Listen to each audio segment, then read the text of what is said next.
ఆమోస్ గ్రంథం 3వ అధ్యాయము 5వ వచనం చదువుతున్నాను.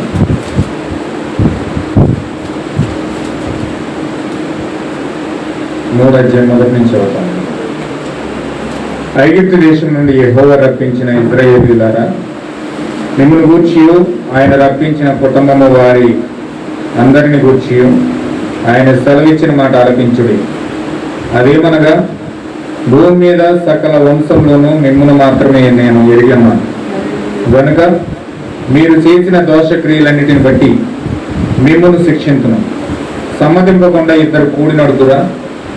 ఎర దొరకకుండా సింహము అడవిలో గర్జించిన, ఏమీ పట్టుకొనకుండానే కొదమ సింహము గుహలో నుండి బొబ్బబెట్టున, భూమి మీద ఒకడును ఎరపెట్టకుండా పక్షి ఉరిలో చిక్కబడున, ఏమీ పట్టుబడకుండా ఉరిపెట్టువాడు వదిలి లేచిన, పట్టణమందు బాకానాదము వినబడకుండా జనులకు భయము పుట్టకుండాన, యెహోవా చేయనిది పట్టణంలో ఉపద్రవము కలుగున, తన సేవకులైన ప్రవక్తలకు తాను సంకల్పించిన దానిని బయలుపరచకుండా ప్రభు అయిన యెహోవా ఏమీ చేయడు.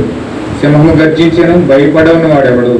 ప్రభు అయిన యెహోవా ఆజ్ఞ ఇచ్చి ఉన్నాడు, ప్రవచింపకుండా వాడెవడు? దేవుడు వాక్యం దీవించిన గాక. చిన్న ప్రార్థన చేసుకుందాం. మహోన్నతుడ, సర్వశక్తిమంతుడ, సర్వాధికారి, సజీవుడని వందనాలు. ఓ ప్రభు, ఇదిగోనైనంత వరకు పాటలను సహాయం చేసావు. ఆత్మ ద్వారా, సత్యం ద్వారా ఓ చక్కగా నేను ఆరాధించే భాగ్యం ఇచ్చావు తండ్రి. వచ్చిన పిల్లలు మొదలుకొని చక్కగా అందరూ కూడా చక్కగా నీ నామములో ఆరాధించి నేను స్తుతించారు ప్రభువా. ఓ దేవా, స్తుతుల సింహాసనపై నువ్వు ఆసీనుడు అయ్యావని నమ్ముతున్నాను తండ్రి. ఇదిగో ప్రభు, ఈ సమయంలో ఓ ప్రభువా, ఓ దేవ, నీ వాక్యంలో వస్తూ ఉండగా ఓ దేవ కొంతసేపు మాతో మాట్లాడండి ప్రభువా. నీ మెల్లని స్వరం వినిపించండి ప్రభువా. ఓ ఈ వాక్యంలో నుంచి కొద్ది వాక్యం మేము గ్రహించదము గాక, ఓ కొద్ది వాక్యం మేము పట్టుకుందము గాక, ఆ వాక్యం ద్వారా మేము దీవించబడదము గాక, ఓ మరింత కొద్దిగా నీ దగ్గరికి మేము వచ్చదము గాక తండ్రి. వచ్చిన ప్రతి బిడ్డను అభిషేకించండి, నీ వాక్యం ద్వారా బలపరచండి. యేసుక్రీస్తు నామములో ఓ దేవా ప్రభు, ఈ వాక్యం ద్వారా మేము అభిషేకించబడదము గాక. ఎదురాడుచున్న ప్రతి దురాత్మ దైవ శక్తులన్నిటినీ క్రీస్తు ఆత్మలను యేసుక్రీస్తు నామంలో బంధించండి ప్రభువా. ఈ నామంలో నీ పరిశుద్ధాత్మ మాతో స్వతంత్రంగా కదలాడును గాక. అప్పగిస్తూ బలహీనం బలపరచమని, రోగును స్వస్థపరచమని, ఈ నామంలో అభిషేకించమని నీకు అప్పగిస్తూ ప్రభు యేసుక్రీస్తు నామం ప్రార్థిస్తున్నాం తండ్రి, ఆమేన్. ప్రభు యేసుక్రీస్తు నామం మహిమ కలుగును గాక. ఇప్పుడు వచ్చిన సహోదరులందరికీ కూడా ప్రభు యేసుక్రీస్తు నామములో మీకు వందనాలు తెలియజేస్తా ఉన్నాను. అందరికీ వందనాలండి. God bless you all. Shalom. దేవుడు మేము దీవించును గాక. సమయం మనం వాక్యంలో వెళ్దాం. వింటిని కానీ చూచుచున్నాను అనే మెసేజ్ ద్వారా నేను మీకు చదివినిపిస్తున్నాను బుక్. చక్కగా మీరు వినడానికి ప్రయత్నం చేయండి. దేవుడు ఏదైతే మాట్లాడుతున్నాడో దాన్ని హృదయంలో చేర్చుకోవడం కూడా ప్రయత్నం చేయండి. దేవుడు మీకు సహాయం చేయను గాక. హల్లెలూయా. ఆమోస్ గ్రంథం 3వ అధ్యాయం చదివాం. ఇక్కడ ఆమోస్లో గ్రంథంలో 7వ వచనంలో ఆయన మాట్లాడుతూ ఉన్నాడు. తన ప్రవక్తలకు తాను సంకల్పించిన దానిని బయలుపరచబడకుండా ప్రభు అయిన యెహోవా భూమి మీద ఏం చేయడని చెప్పి దేవుడు మాట్లాడుతూ ఉన్నాడు. అంటే భూమి మీద దేవుడు ఏదైనా చెయ్యాలి అని అతను ప్రేరేపించబడితే దేవుడు ఖచ్చితంగా విషయాన్ని ప్రవక్త బయలుపరుస్తాడు. ప్రవక్తకు ఎప్పుడైతే బయలుపరిచాడో ఆ ప్రవక్త ద్వారా ప్రజలకు తెలియజేయబడతా ఉంది. హల్లెలూయా. దేవుడు ప్రవక్తకు తెలియజేస్తా ఉన్నాడు, ప్రవక్త ప్రజలకు తెలియజేస్తా ఉన్నాడు. ఎప్పుడైతే మన జీవితంలో ఏదైనా విషయాన్ని మనం నేర్చుకోవాలనుకున్నప్పుడు మనం నేరుగా దేవుడి దగ్గర నేర్చుకోలేము, కానీ నేరుగా మనము దేవుడిని సమీపించలేము. కానీ మనం ఎప్పుడైతే దేవుడిని సమీపించాలనే ఆశ మన జీవితంలో ఉంటే ఖచ్చితంగా ఈ ప్రవక్త వాక్యాన్ని పట్టుకుని వెతికినప్పుడు మనము దేవుని యొక్క వాక్యాన్ని పట్టుకోవడానికి, తెలుసుకోవడానికి దేవుడు ప్రణాళిక రచించాడు. హల్లెలూయా. మనం నేరుగా మనం ఏం తెలుసుకోలేం. మనం ప్రార్థన చేసేయడం వల్ల మనకేం బయలుపరచబడిపోదు, లేకపోతే ఏదో కొత్త విషయాలు మనం నేర్చేసుకోవడం వల్ల మనకేం తెలియదు. కానీ ప్రవక్త ద్వారా దేవుడు మనకి ఆ మర్మాన్ని తెలియజేస్తూ ఉన్నాడని ప్రవక్త దేవుడు బయలుపరుస్తాడు. ఎప్పుడైతే వర్తమానం మనం చదువుతూ ఉన్నామో దేవుని యొక్క ఉద్దేశము, దేవుని యొక్క ప్రణాళిక మనకు పరిపూర్ణంగా వర్తమానం ద్వారా తెలియజేయబడుతున్నాడు. హల్లెలూయా. ఖచ్చితంగా మనము వర్తమానం ఎప్పుడైతే చదువుతూ ఉన్నామో అప్పుడే మనం దేవుని ప్రణాళిక గుర్తించగలం, దేవుని యొక్క ఆలోచన గుర్తించగలం, దేవుని యొక్క తలంపును మనం పట్టుకోగలం. మనం వర్తమానం చదవకుండా, బైబిల్ చదవకుండా మనకు దేవుడి యొక్క ఆలోచనలు అర్థం కావు, ఆయన ప్రణాళిక అర్థం కాదు. హల్లెలూయా. అందుకే ఈరోజు అనేక మంది తప్పిపోవడానికి కారణం ఏంటంటే, బైబిల్ని చూడలేకపోవడం గల కారణం ఏంటంటే, ఖచ్చితంగా వర్తమానం అంగీకరించట్లేదు. వర్తమానం అంగీకరించలేకపోవడం కారణం చేత, వర్తమానం చదవలేకపోవడం కారణం చేత వారికి వాస్తవం తెలియట్లేదు. దేవుడు ఏం ప్రణాళిక కలిగి ఉన్నాడో, అసలు మనుషుల పట్ల ఏ ఉద్దేశం కలిగి ఉన్నాడో ఈరోజు మనుషులు గుర్తించలేకపోవడం కారణం వర్తమానాన్ని అంగీకరించలేకపోవడం. వర్తమానాన్ని అంగీకరిస్తే, వర్తమానం చదివితే ఆయన ఉద్దేశం అర్థమవుతుంది, ఆయన ప్రణాళిక అర్థమవుతుంది. ఆయన ప్రణాళిక ప్రకారంగా మనము మన జీవితాలు కట్టుకోగలం. హల్లెలూయా. చూడండి, ఇక్కడ నేను ఎంతవరకు మొన్న లాస్ట్ వీక్ చదివాను, అక్కడి నుంచి నేను కంటిన్యూ చేస్తూ ఉన్నాను. చాలా జాగ్రత్తగా మీరు, నేను వాక్యాన్ని చదివి నేను ఎక్స్ప్లెయిన్ చేస్తూ ఉంటాను. దేవుడు పరిశుద్ధాత్మ బయలుపరిచిన కొద్ది మనం నేర్చుకున్నాం. ఆనాటి మనుషులు పరిశుద్ధాత్మ చేత కదిలింపబడి దానిని వ్రాసిరి. చూసారా, దేవుడు మానవుల ద్వారా దాన్ని రాశాడు. ప్రవక్త తన మాట పలికినట్లే అది ఉన్నది. అది ప్రవక్త యొక్క మాట కాదు, అది దేవుని యొక్క మాట. చూడండి, ప్రవక్త ద్వారా మాట్లాడాడు. ఆ కారణం చేతనే అది నెరవేరవలసి ఉన్నది. అది సత్యమైతే అలాగే జరుగును. ఆమేన్. హల్లెలూయా. చూడండి, ఇక్కడ ప్రవక్త మాట్లాడుతున్నాడు. బైబిల్ అంతా కూడా ఎవరు రాశారండి? బైబిల్ అంతా ఎవరు రాశారు? ప్రవక్తలు రాశారు. ఆ ప్రవక్తలు ఎలా రాశారంటే పరిశుద్ధాత్మ చేత ప్రేరేపించబడి రాశారు. చూడండి, ఒకసారి మీకు బైబిల్లో ఒక లేఖనం చూపిస్తాను. పేతురు గ్రంథం, పేతురు పత్రిక, 2వ పేతురు పత్రిక 1వ అధ్యాయము 20 వచనం చదువు. 2వ పేతురు పత్రిక 1వ అధ్యాయము 20 వచనం. ఒకడు తన ఊహను బట్టి చెప్పుట వలన లేఖనంలో ఏ ప్రవచనము పుట్టదని మొదట గ్రహించాలి. ఏలయనగా ప్రవచనం ఎప్పుడును మనిషిని ఇచ్చిన బట్టి కలవలేదు కానీ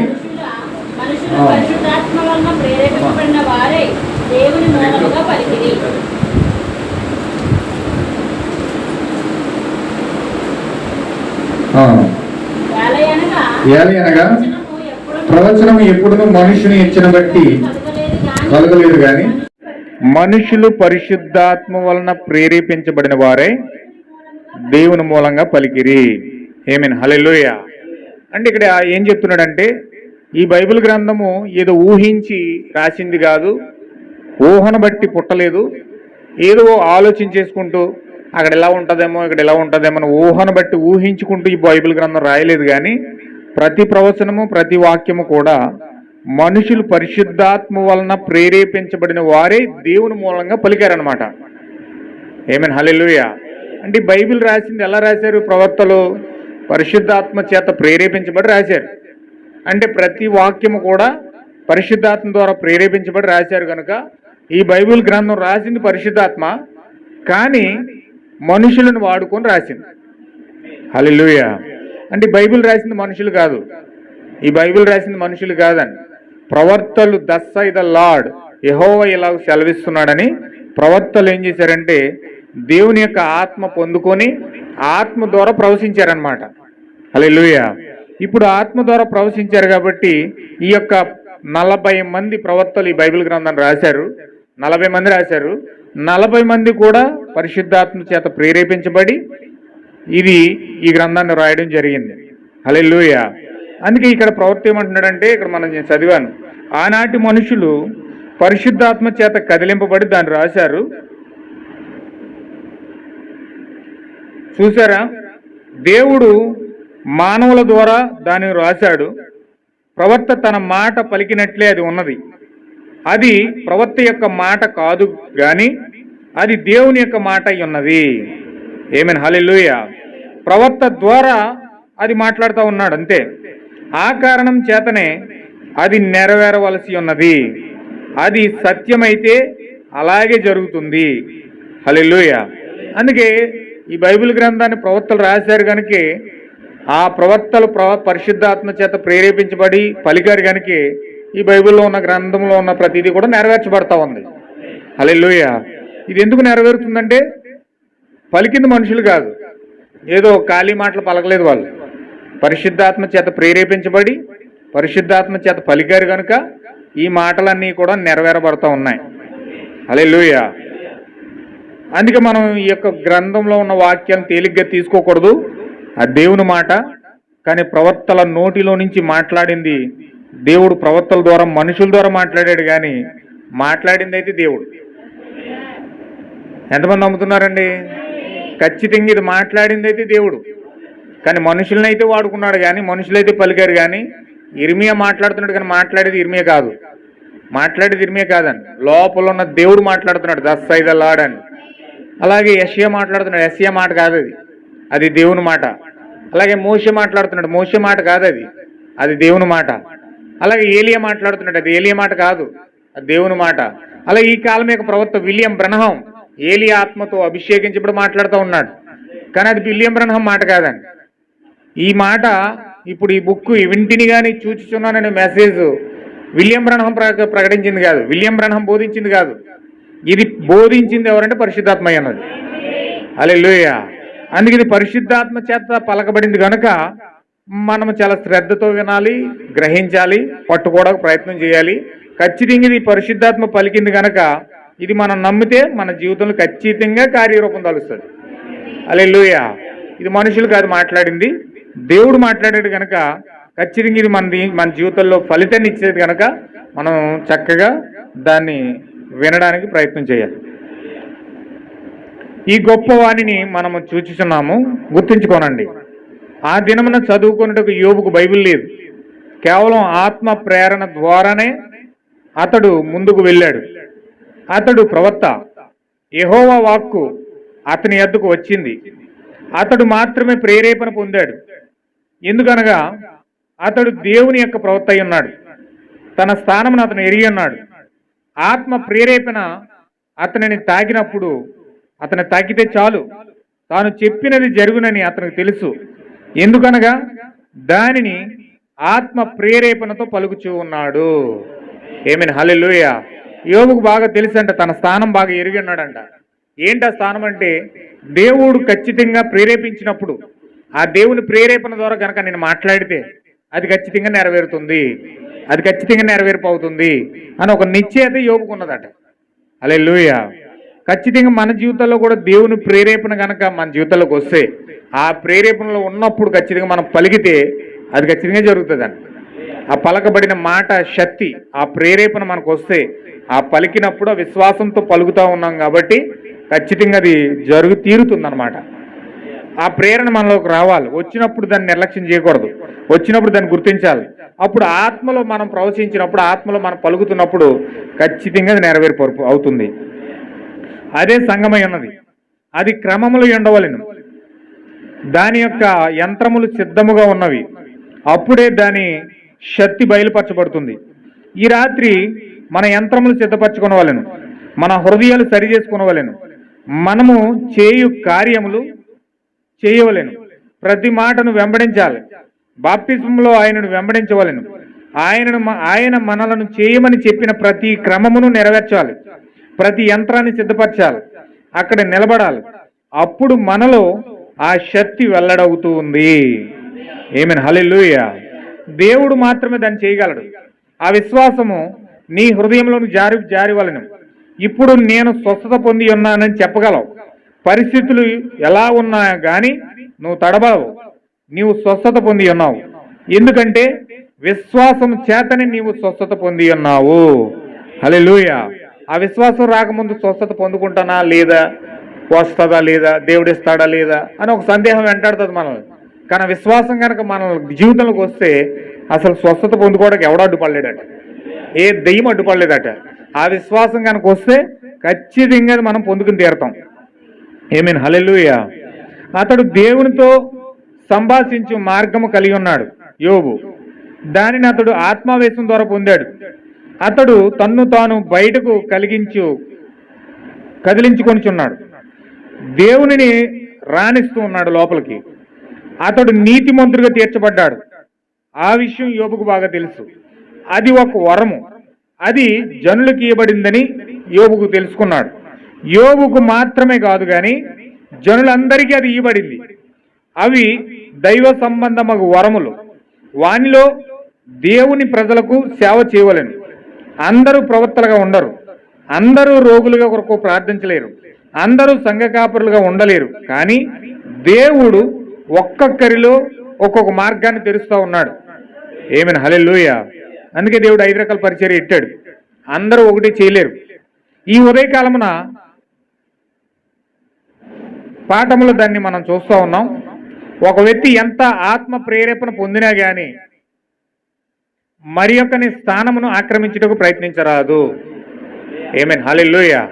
ఇక్కడ వరకు మనం లాస్ట్ వీక్ నేర్చుకున్నాం. ఎంతవరకు గుర్తుందండి? మనం ఎంత ప్రేరేపణ మన జీవితంలోకి వచ్చేసినా వేరొకరి స్థానాన్ని మనం తీసుకోవడానికి ప్రయత్నం చేయకూడదు.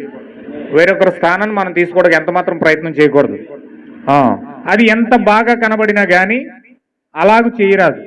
ఈ ఉదయకాలము కూటములో ఎందరున్నారు? మీ చేతులు చూపించండి. చూసారా? మీరు అలాగూ చేయజాలరు. దావీదు ఉన్నాడు, ఎంతో ఆత్మ ప్రేరేపణ అతడు పొందాడు. ప్రజలందరూ కేకలు వేయించు దేవుని మందసాన్ని మహిమపరుచుచూ ఉండిరి. వారికి అది వాక్యానుసారంగానే కనిపించింది, కానీ అది తప్పు.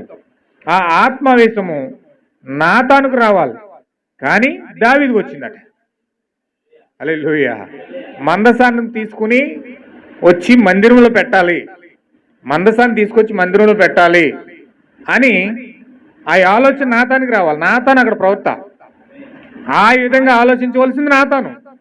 కానీ ఆ ఆలోచన నాతానుకు రాకుండా దావీదుకు వచ్చిందట. ప్రాబ్లం ఏం జరిగిందంటే నాతానుకు రావాల్సిన ఆలోచన దావీదుకు వచ్చింది కనుక ఒక కొత్త ఎడ్ల బండి తయారు చేసుకుని ఆ ఎడ్ల బండి మీద ఈ యొక్క మందసాన్ని ఎక్కిచ్చేసి ఇంకా దావీదు నా ఎంతటో లేడనుకుని సట్టిప్పేసి డ్యాన్స్ చేసుకుంటూ మందసాన్ని మోసుకొస్తా ఉన్నాడు. కొత్త ఎడ్ల బండి మ్యూజిక్లు, డ్యాన్స్లో మంచి ఎంజాయ్గా డ్యాన్స్ చేస్తూ ఉన్నాడు. డ్యాన్స్ చేస్తూ ఉంటే సట్టిప్పి డ్యాన్స్ చేస్తున్న కిటికీలో నుంచి తన భార్య మేకాలు చూస్తుంది. మేకాలు ఆ మేకాలు చూసి దావీదుని అసహించుకుంది.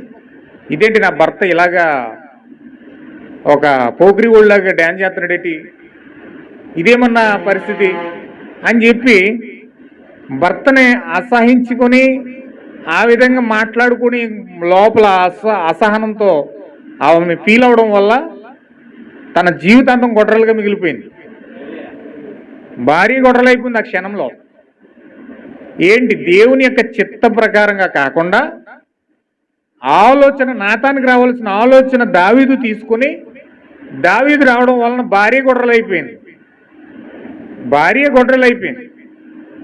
పిల్లలకనే ప్రసక్తి లేదు. ప్లస్ అతని సంఘంలో ఒక విశ్వాసం ఉన్నాడు. అతను ఏం చేశాడంటే ఆ ఎడ్ల బండి నుంచి ఆ యొక్క మందసం ఇలా జారిపోతుందండి, ఇలా పడిపోతుంది, దొరికిపోతుంది అనమాట. ఎడ్ల బండి ఒక గొప్పెక్కి టపేలు కింద పడింది గొయ్యిలో. ఆ గొయ్యిలో పడేటప్పుడు పైన ఉన్న మందసం ఇలా వాలిపోతుంది. పక్కన ఒక వ్యక్తి దాన్ని పడిపోకుండా పట్టుకుందామని ఇలాగెళ్ళి దాన్ని పట్టుకున్నాడు. అంతే, పట్టుకున్నట్టుగా బీసిపోయాడు. అలా బీసిపోయాడండి, స్టక్ అయిపోయాడు అనమాట. చచ్చిపోయాడు, బీసిపోయాడు. ఒక సంఘంలో చచ్చిపోయాడు. తన సొంత భార్య, చేసుకున్న భార్య గొడ్రలు అయిపోయింది. ఏంటి? నాతానుకు రావాల్సిన ఆలోచన దావీదుకు వచ్చింది కనుక నా ప్రవక్తకు రావాల్సిన ఆలోచన ఒక పాస్టర్ తీసుకున్నాడు కనుక అసలు దేవుడు ప్రవక్తతో మాట్లాడతాడు, ప్రవక్త దేవుడితో మాట్లాడాలి, ప్రవక్త ప్రజలతో మాట్లాడాలి. ప్రవక్త దేవుడితో మాట్లాడతాడు, ప్రవక్తతో సంఘం మాట్లాడాలి, పాస్టర్ మాట్లాడాలి, పాస్టర్ సంఘంతో మాట్లాడతాడు. లైనేజ్ అర్థం చేసుకోండి ఒకసారి. దేవుడేమో ప్రవక్తతో మాట్లాడతాడు, ప్రవక్త పాస్టర్తో మాట్లాడతాడు, పాస్టర్ సంఘంతో మాట్లాడతాడు. హల్లెలూయా. డైరెక్ట్గా విశ్వాసాలు దేవుడితో మాట్లాడలేడు, డైరెక్ట్గా పాస్టర్లు దేవుడితో మాట్లాడలేడు, డైరెక్ట్గా దేవుడితో డీల్ చేసి డైరెక్ట్గా వాక్యాన్ని దేవుడి దగ్గర నుంచి తీసుకొచ్చే అథారిటీ, అధికారం పాస్టర్ లేదండి, పాస్టర్ లేదు. కానీ ఇక్కడ దావీదు ఏం చేస్తున్నాడు? నాతాను పక్కనెట్టేసి డైరెక్ట్గా దేవుడితో డీల్ చేసేస్తున్నాడు. ఇది ఒక డినామినేషన్ స్పిరిట్ అనమాట. ఇది ఒక సంస్థాగతమైన ఆత్మ. ఎప్పుడైతే ఈ సంస్థాగతమైన సంబంధమైన ఆత్మ ఒక వ్యక్తి పొందుకుంటాడో ఆ వ్యక్తి యొక్క జీవితము కుటుంబం గొడవలైపోద్ది. ఇంకా ఆత్మ సంబంధమైన ఫలాలు వరాలు అందులో కనపడవు. నెక్స్ట్ తన సొంత కడుపును పెట్టిన బిడ్డలే వాళ్ళు ఆత్మ సంబంధంగా చచ్చిపోతారు. హల్లెలూయా. అంటే నేరుగా మనము బైబిల్ని సమీపించి నేరుగా దేవుడిని సమీపించి దేవుడి దగ్గర నేర్చుకోవడానికి మనం ప్రయత్నం చేయకూడదు. ఎల్లప్పుడూ కూడా దేవుడి దగ్గర నేర్చుకోవడానికి దేవుడి దగ్గరికి వెళ్ళిపోయి బైబిల్ చదివేసి మనంతటా మనం ఏదో సొంతంగా అర్థం చేసేసుకోవడానికి ప్రయత్నం చేయకూడదు. మనం బైబిల్ చదివి చాలామంది ఏం చేస్తారంటే, ఓహో దేవుడు ఇలా మాట్లాడాడేమో, ఎందుకు మాట్లాడాడేమో, ఈ విషయం ఎలా చెప్పాడు, నా కోసమే చెప్పాడు, ఇలా చెప్పాడు, అలా చెప్పాడు అని ఇష్టానుసారంగా దాన్ని అన్వయించేసుకుని ఇష్టానుసారంగా దాన్ని మార్చేసుకుని వాక్యాన్ని నీకు అనుకూలంగా మార్చేసుకోకూడదు. హల్లెలూయా. చాలామంది ఏం చేస్తారంటే అనుకూలంగా మార్చేసుకుని వాళ్ళకు అనుకూలమని మాట్లాడుతూ ఉంటారు, అనుకూలం కానీ తీసేస్తారు. అనుకూలంగా ఉన్నాయేమో వాళ్ళకి మంచిగా కనిపిస్తాయి, అనుకూలంగా లేనివేమో వాళ్ళు దాన్ని ముట్టుకోరు, దాని దగ్గరికి వెళ్ళరు అనమాట. హల్లెలూయా. కష్టంగా కనిపించినేమో వదిలేస్తారు, వాళ్ళకి బాధ కల్పించినేమో వదిలేస్తారు, వాళ్ళకి నష్టాన్ని కలిగించి వదిలేస్తారు, వారికి బాగా లాభాలు వచ్చే మాత్రమే దాన్ని వాడుకుంటారు. చాలా ప్రమాదం ఇది. చాలా డినామినేషన్ స్పిరిట్ ఏం చేస్తుందంటే ఆశీర్వాదకరంగా ఉంటే దాని దగ్గరికి వెళ్తుంది, ఆశీర్వాదకరంగా లేకపోతే మానేస్తుంది. ఇది ప్రాబ్లం. అందుకే మనం సొంతంగా బైబిల్ని అర్థం చేసుకోవడానికి ప్రయత్నం చేస్తే ఇది ఇలా ఉంటుంది. ఖచ్చితంగా మనం ఆశీర్వదించబడడానికి బదులుగా కుటుంబాల్లో మరణాలు వస్తాయి, గొడ్రలతనం వస్తుంది, భయంకరంగా మనము ఆత్మలో అభిషేకించబడడానికి బదులుగా శపించబడిపోతాం. చాలామంది అందుకే వాక్యం చదివేసి వాళ్ళ దగ్గర వీళ్ళ దగ్గర నేర్చేసుకుని, టీవీల్లో నేర్చేసుకుని, చూసేసి రాసేసుకుని, వాళ్ళ దగ్గర వీళ్ళ దగ్గర నేర్చేసుకుని మళ్ళీ దాన్ని తిరిగి పట్టుకెళ్ళి బోధించేందుకు ప్రయత్నం చేస్తారు, మరలా తిరిగి దాన్ని బోధించేందుకు ప్రయత్నం చేస్తారు. దానివల్ల ఎంత ప్రమాదం ఉందో దాని వెనకాల వీళ్ళకి తెలియదు. ఎప్పుడు కూడా ఒక్కడ సభ్యుడు తీసుకుని మనం ఏదో ఎక్స్ప్లెయిన్ చేసేందుకు ప్రయత్నం చేసేప్పుడు దాని వెనకాల ఎంత కీడుందో, ఎంత భయంకరమైన పరిస్థితులు ఎదురవుతాయో మనకు తెలియదు ఆ విషయం.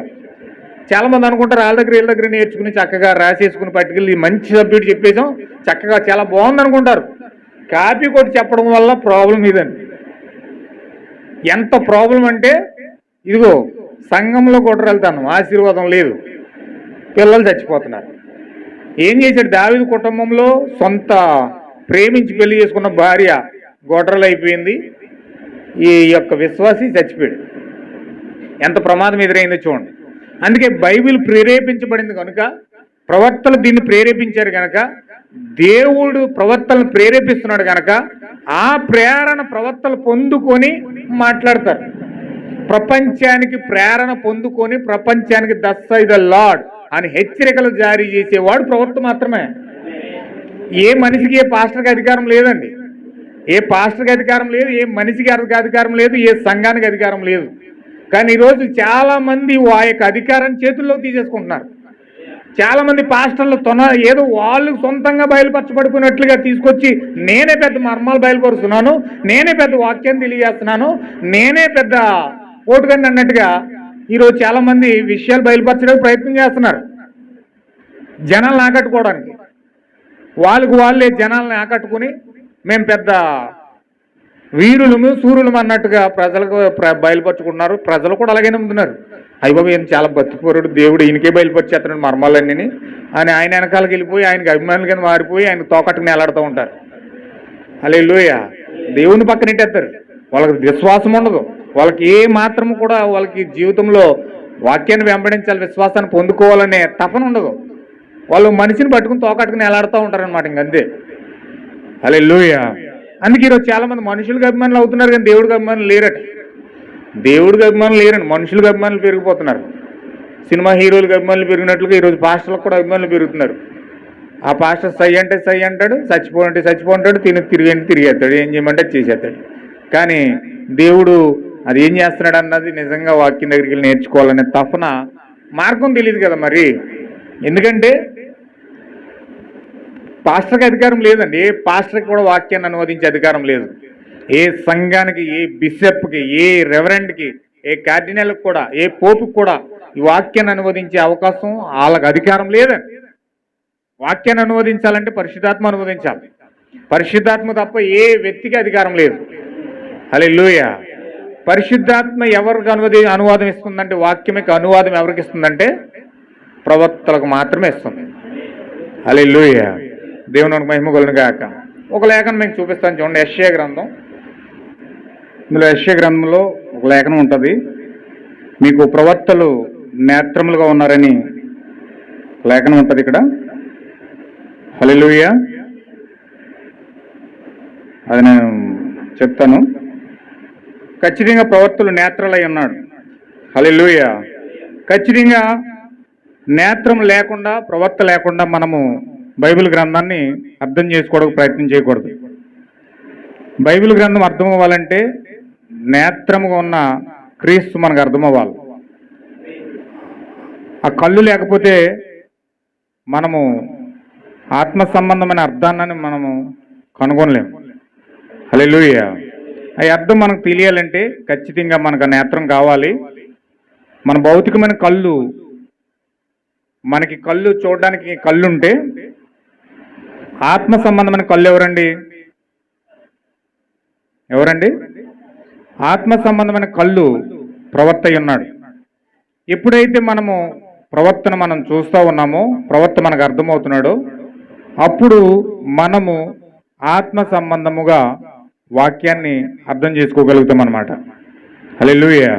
అందుకే ఈరోజు అనేక మంది ప్రవక్త అంటే అర్థం కాక, ఆ కళ్ళుతో ఈరోజు వాక్యాన్ని చూడలేక, నిజమైన సత్యాన్ని వారు చూడలేని గుడ్డివాళ్ళు అయిపోతూ ఉన్నారు. ఆత్మ సంబంధమైన గుడ్డివారు ఎందుకు అవుతున్నారంటే, వారు ఆత్మ సంబంధమైన కళ్ళు కలిగి లేరు, గుడ్డివారై ఉన్నారు. ఇప్పుడు కళ్ళు, నేత్రాలు ఎవరంటే దేవుడు గనక, ఎప్పుడైతే ఆ యొక్క నేత్రము ప్రవక్త, ఆ నేత్రం అనే ప్రవక్త ద్వారా మనం వాక్యాన్ని చూసినప్పుడు మనకు వాక్యం అర్థమవుతుంది. హల్లెలూయా. నేను మాట్లాడిందే 2-3 సార్లు ఎందుకు వాడుతున్నానంటే, మీ హృదయాల్లో నాటపడుతుందని మాట్లాడుతున్నాను. మనకు వాక్యం అర్థం అవ్వాలంటే ఖచ్చితంగా దేవుని యొక్క వాక్యం యొక్క అనువాదం మనం తెలియాలంటే మనకేం కావాలండి? ఆత్మ సంబంధమైన కన్ను కావాలి. ఆత్మ సంబంధమైన కన్ను ఏదండి? దేవుని యొక్క కన్ను ఏది? దేవుని యొక్క కన్ను ఏంటంటే ప్రవక్త అయి ఉన్నాడు. ప్రవక్త ఎప్పుడైతే మనకు కనిపిస్తాడో అప్పుడు మనం ఆ కళ్ళుతో చూస్తాం అన్నమాట. ఇప్పుడు భౌతికంగా మనము పుట్టిన వెంటనే గుడ్డోడు ఉన్నాడు అనుకోండి, కళ్ళు ఇలా మూసేసుకున్నాడు, ఎదురుకోకుండా ఏమున్నది కనపడదు, ఏం కనపడదు, మొత్తం అంతా కూడా మసకగానే ఉంటుంది, చీకటిగానే ఉంటుంది. కానీ ఎప్పుడైతే మనకు కళ్ళు ఎప్పుడైతే తెరిచామో మొత్తం ఇదంతా ఎదురుకోకుండా ఉన్న ప్రతిదీ కూడా కనపడుతుంది. హల్లెలూయా. మరి దేవుని యొక్క కన్ను ఏంటి? ప్రవక్త అయి ఉన్నాడు. ఎప్పుడైతే ప్రవక్త కన్నులతో నువ్వు వాక్యాన్ని చూస్తావో అప్పుడు నీకు పరిశుద్ధత అంటే ఏంటో కనబడుతుంది, నీతి అంటే ఏంటో కనబడుతుంది, పరిశుద్ధాత్మ అంటే ఏంటో కనబడుతుంది, దూతలంటే ఏంటో కనబడతారు, శరాపులంటే ఏంటో కనబడతారు, జీవులంటే ఏంటో కనబడతారు. పరలోకం మొత్తం నువ్వు చూడాలంటే నీకు ఏ కన్ను కావాలంటే ప్రవక్త యొక్క కన్ను కావాలి. హల్లెలూయా. ప్రవక్త యొక్క కన్ను నువ్వు పొందుకున్నప్పుడు మాత్రమే నీకు పరలోకం కనపడుతుంది. పరలోకం నువ్వు చూడాలంటే నువ్వు ఫస్ట్ దేవుని యొక్క కన్ను పొందుకోవాలి. ఆ దేవుని యొక్క కన్ను ఎవరో కాదు, ప్రవక్త అయి ఉన్నాడు. హల్లెలూయా. అందుకే ఖచ్చితంగా మనము దేవుని యొక్క కన్ను పొందుకోవడానికి ప్రయత్నం చేయాలి. మనం ఎక్కువ ప్రార్థన దేనికోసం చేయాలంటే కన్ను కోసం చేయాలి. హల్లెలూయా. చూస్తేనే కదండి ఏదైనా పొందుకోవడానికి ప్రయత్నం చేస్తాం. పలాంది ఇది అని చూస్తేనే మనకు కావాలనిపిస్తుంది. బిర్యానీ చూస్తున్నామండి, చక్కగా నీట్గా కనపడుతుంది, చూడడానికి చాలా అందంగా కనపడుతుంది, తింటే చాలా బాగుంటుంది అనిపిస్తుంది. అది చూసావు కనుక నీకు తినాలనిపిస్తుంది. హల్లెలూయా. ఒక ఇల్లు చూసావు, ఒక మంచి అద్భుతమైన ఇల్లు ఉంది, చక్కగా చాలా బాగుంది, నువ్వు అనుకుంటావు నీ మనసులో ఎప్పటికైనా ఇలాంటి ఇల్లు కట్టుకుంటే బాగుంటుంది అనిపిస్తుంది. బండి ఏదో చూస్తావు, ఆ బండి చూసుకుని ఎప్పటికైనా ఇలాంటి బండి కొనుక్కుంటే బాగుంటుంది అనిపిస్తుంది. ఎవరినో చూస్తావు, మంచి చీర చాలా అందంగా కనపడుతుంది ఆ చీర, నువ్వు అనుకుంటా ఆ చీర నేను కూడా కట్టుకుంటే బాగుంటుంది అనిపిస్తుంది. అవునండి, అవునా కదా? చూస్తేనే కదా ఎవరైనా ఆశపడతారు. చూడకుండా దేన్ని ఆశించాలంటే ఎలాగ ఆశిస్తారు? చూస్తేనే ఆశిస్తారు. ఏదైనా టీవీ చూసినా ఇలాంటి టీవీ కొనుక్కోవాలి, ఇలాంటి బ్యాటరీ కొనుక్కోవాలి, ఇలాంటి సెల్ ఫోన్ కొనుక్కోవాలి, ఇలాంటి బట్టలు కొనుక్కోవాలి, ఇలా ఉండాలి, లేకపోతే ఇలా చదువుకోవాలి, ఇలా రకరకాలుగా అడుగడుగుని వాళ్ళ యొక్క స్థాయిని బట్టి వారి యొక్క జీవితాలు బట్టి ఒక్కొక్కరికి ఒక్కొక్క కోరికలు కలుగుతూ ఉంటాయి. హల్లెలూయా. దాన్ని ఎక్కడైనా చూస్తే వీళ్ళు ప్రేరేపించబడతారనమాట. నేను అలా కొనుక్కోవాలి, నేను కూడా అలా ఉండాలి, నేను కూడా అలాగా చెయ్యాలి, నేను కూడా అలా ఉండాలి అని వీళ్ళు ఏం చేస్తారంటే ప్రేరేపించబడతా ఉంటారు చూసినందుకు. అలాగే పరలోకం చూస్తేనే నువ్వు పొందుకోవాలని ఆశపడతావు. నేను చెప్పేది అది. దేవుణ్ణి చూస్తేనే దేవుణ్ణి పొందుకోవాలని ఆశపడతావు. దేవుణ్ణి చూసినప్పుడే నీకు ఆశ కలుగుతుంది. లేకపోతే నామకార్థంగా అందరూ దండం పెట్టినట్టు నువ్వు దండం పెట్టి వెళ్ళిపోతావు అంతే. అందరూ ప్రార్థించినట్టే నువ్వు ప్రార్థించి వెళ్ళిపోతావు అంతే. అందరూ పాటలు పాడినట్టే నువ్వు కూడా పాట పాడేసి వెళ్ళిపోతావు అంతే. అందరూ ఏదో విధంగా ఏదో నామకార్థంగా ఎలాగైతే చేస్తారో అలాగే నువ్వు కూడా చేసుకుని వెళ్ళిపోతావు తప్ప నీకు పొందుకోవాలని ఆయనతో తిరగాలి, ఆయనతో మాట్లాడాలి అనే ఆశ నీలో ఉండదు. ఎందుకు ఉండదంటే నువ్వు ఆయన్ని చూడలేదు. ఆయన చూడలేదు కనుక ఆశ నీలో కలగట్లేదు. నువ్వు ఆయనతో మాట్లాడలేదు కనుకే, ఆయన ఏం చెప్తున్నాడు వింటలేదు కనుకే నీకు అలా ఉండాలని నీకు ప్రేరేపణ కలగదు. ఏమని హల్లెలూయా. అందుకే యోబు అంటే నేను వింటిని కానీ ఇప్పుడు చూచుచున్నాను అంటున్నాడు. చూడాలంటే వినాలి, చూడాలంటే వినాలి, చూసాకే నువ్వు పొందుకోవాలనే ప్రేరణ కలుగుతుంది. ఇది ఒక లింక్ అనమాట. నీకు ఎవరైనా ఏదైనా విషయం చెప్పారండి, పలానా చోట పలానా చేస్తున్నారు, పలానా చోట చంద్రబాబు గారు నీకు ఇలా చేస్తున్నారని చెప్పేసి ఎవరన్నా ఏదన్నా నీకు వార్త ఇచ్చారనుకో, నువ్వు దాన్ని తెలుసుకోవడానికి వెంటనే పంచాయతీకి వెళ్తావు లేదా? వెళ్తావు లేదండి. 1వ తారీఖు వస్తుంది, పింఛన్లు వస్తాయి కొంతమందికి. ఎవరో ప్రెసిడెంట్ వచ్చి రేపు పొద్దుట పలానా చోట నీకు పింఛన్లు ఇస్తున్నారని చెప్పారు. అప్పుడు నువ్వు వెంటనే ఆ సమయానికి అక్కడ పరిగెడతావు లేదా? ఖచ్చితంగా పరిగెడతావు. ఎందుకంటే విన్నావు, ఇప్పుడు దానికోసం ప్రేరేపించబడి పరిగెడుతున్నావు. ఆశ కలిగింది, ఎందుకంటే నీకు అక్కడ ఇస్తున్నారు కాబట్టి.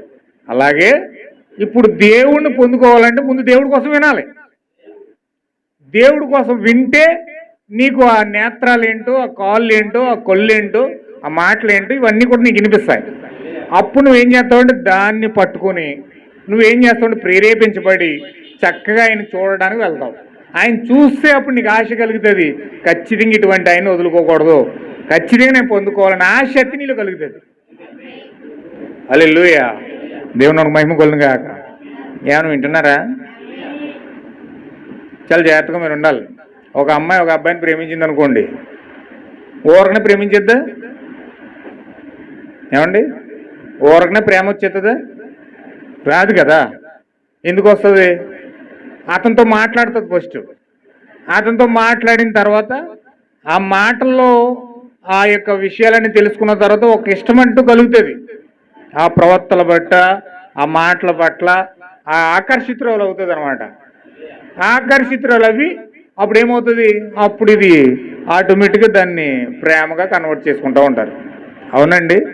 ఒక భార్య భర్తలైనా పెళ్లి సంబంధం చూస్తారు, వెంటనే తీసుకొచ్చి పెళ్లి చేస్తారండి. ముందు అవతలకి ఫోటోలు పంపుతారు, తర్వాత మాట్లాడుకుంటారు. ఇవన్నీ సెటిల్ అయిన తర్వాత అప్పుడు మాటలు కలిసిన తర్వాత అప్పుడు డేట్లు పెట్టుకుని పలానా డేట్ అని పెళ్లి చేస్తారు. అవును కదండి. డైరెక్ట్గా పెళ్లి జరగదు. లేదన్నా కొనాలని డైరెక్ట్గా ఏది కొనలేం. దానికోసం ఎంక్వైరీ చేస్తాం, ఇది మంచిదా చెడ్డదా దాన్ని చూసి ఇది బాగా పనిచేస్తుందా లేదా, వారంటీ ఉందా గ్యారంటీ ఉందా అన్నీ చెక్ చేసుకుని అన్నీ చూస్తాం. ఆఖరికి మనం కూరగాయలు కొంటకి వెళ్ళినా ఆ కూరగాయలు మంచియా చెడ్డయా అన్నీ తీసుకొచ్చి అట్లా వేసేసుకోము. ఆ కూరగాయలు మంచియా చెడ్డయా, పుచ్చులు ఉన్నాయా లేక పురుగులు ఉన్నాయా అవన్నీ చూసుకుని మంచిది ఏదో తీసుకుని మనం బుట్టలు వేసుకుంటాం. అవునా కదండి. అంటే ఏదైనా చేసే ముందు ఫస్ట్ నువ్వేం చేస్తున్నావు, దానికోసం చూస్తున్నావు, చెక్ చేస్తున్నావు. అది మంచిదా చెడ్డదా కొట్టోడు చెప్తుంటే వింటున్నావు. అప్పుడు దానికోసం నువ్వు నిర్ణయం తీసుకొని అది కావాలా వద్దా అన్నది నీకు ఆశ కలుగుతుంది. హల్లెలూయా. సేమ్ భౌతికంగా మనం ఎలాగైతే కదులుతున్నామో, ఎలాగైతే కదులుతున్నామో ఆత్మ సంబంధంగా కూడా మనం అలాగే కదులుతామండి. భౌతికంగా ఎలా కదులుతున్నామో ఆత్మ సంబంధం కూడా అలాగే కదులుతాం. అంటే దేవుడిని పొందుకోవాలంటే ఫస్ట్ దేవుడి కోసం వినాలి, విన్న తర్వాత దాన్ని ఆయన్ని చూడాలి, చూసిన తర్వాత అప్పుడు నీకు పొందుకోవాలని ఆశ కలుగుతుంది. హల్లెలూయా. ఇదేమి లేకుండా డైరెక్ట్గా పొందేసుకుందాం, వచ్చే ప్రభు నాలోకి వచ్చే, రావా యేసయ్యా, నువ్వు రావా యేసయ్యా అన్నావు అనుకో, ఏం జరగదు అక్కడ. ఏమీన్ హల్లెలూయా. అక్కడ ఏం జరగదు. ఆయన చూడలేదు, ఆయన మాట వినలేదు. నువ్వు డైరెక్ట్గా నీలోకి వచ్చేమంటే ఎలా వచ్చేస్తాడు? రాలేడా. అందుకే ఫస్ట్ నువ్వు వినాలి, ఆ తర్వాత ఆయనతో చూడాలి, అప్పుడు నువ్వు పొందుకోవాలని ఆశ కలుగుతుంది. వినాలి, చూడాలి, అప్పుడు పొందుకోవాలి. ఇది ప్రాసెస్. నువ్వు వినకుండా చూడకుండా డైరెక్ట్గా పొందుకోవడం అని ప్రయత్నం చేస్తే ఇగో దావీదులాగా ఉంటుంది. నువ్వు వినాలికుండా చూడకుండా డైరెక్ట్గా పొందేసుకుందామంటే ఇగో దావీదు ఎలాగైతే డైరెక్ట్గా మందసాన్ని తీసుకొని డ్యాన్స్ చేయడం మొదలు, చిందులు వేసాడు, డ్యాన్సులు వేసాడు. అతను చేసే ఆరాధన మంచిదే. మందసం మొత్తంటే బట్టలిప్పి మరి డ్యాన్స్ చేశాడు సిగ్గు లేకుండా. అంత ఆనందంగా ఉన్నాడు. మందసం వస్తుందంటే మైమరిచిపోడు అనమాట. చూడండి, ఫుల్గా తాగినోడు డ్యాన్స్ చేస్తాడు, రోడ్డెక్కి మరి డ్యాన్స్ చేస్తాడు. ఏం తెలీదు, తెలుస్తుందండి. మా ఈ కాలమే ప్రవక్త అన్నాడు, ఫుల్గా తాగేసినాడు అంటే రోడ్డెక్కి పెద్ద లారీ, ఒక 10 టైర్ లారీ వస్తుందనుకోండి, అది దాని కింద పడితే మొత్తం పచ్చడైపోతాడు వ్యక్తి. దాని కింద పడితే పచ్చడైపోతాడు, అంత పెద్ద లారీ వస్తుంది ముందుకి.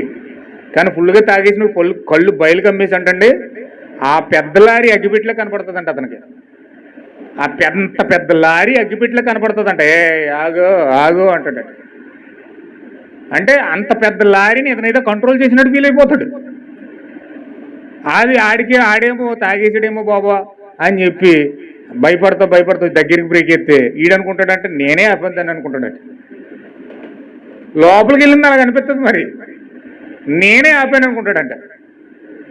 అంత పెద్ద లారీ నేనే ఆపి, నేను కంట్రోల్ చేసేసాను, నేను ఎంత బలవంతున్నో అన్నట్టుగా ఫీల్ అయిపోతాడంట. హల్లెలూయా. ఆ మైకం అలాగ అనిపిస్తుంది. ఆత్మ సంబంధమైన మైకింగ్ కూడా దావీదులోకి వెళ్ళినప్పుడు ఆ విధంగానే మొత్తం మైమరిచిపోడు. అతను సట్టు ఉన్నదో, అతను ఒక రాజు అండి, ఆ దేశానికి రాజు. ఆ రాజు అంటే ఎలా ఉంటాడు?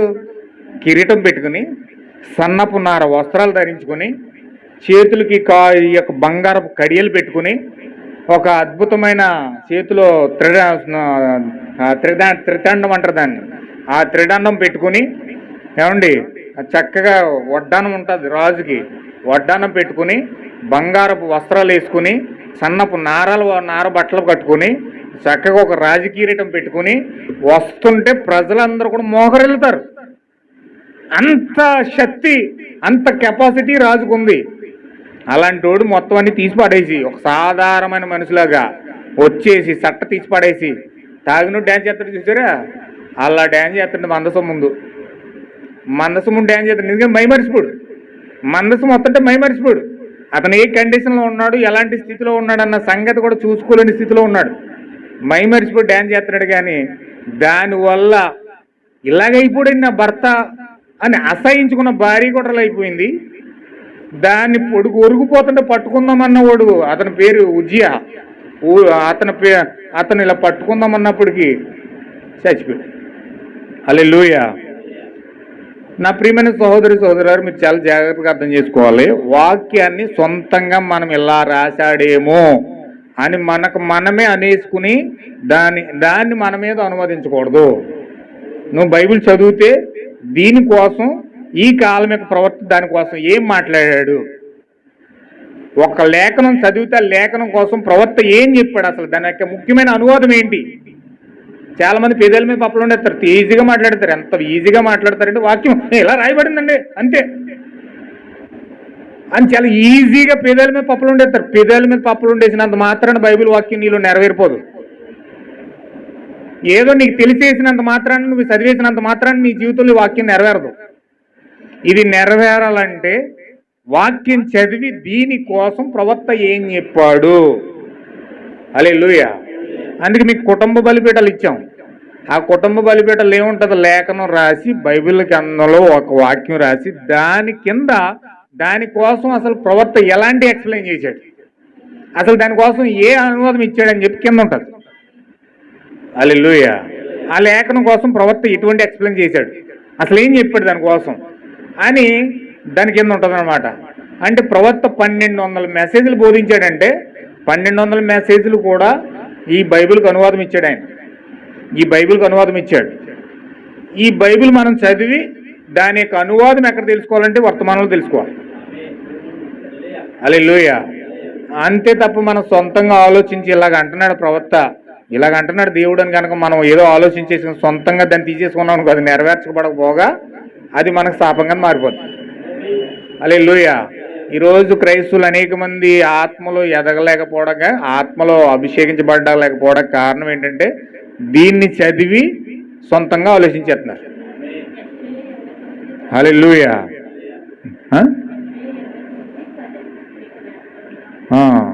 చూడండి ఒకసారి లేఖనం యెషయా 29:10.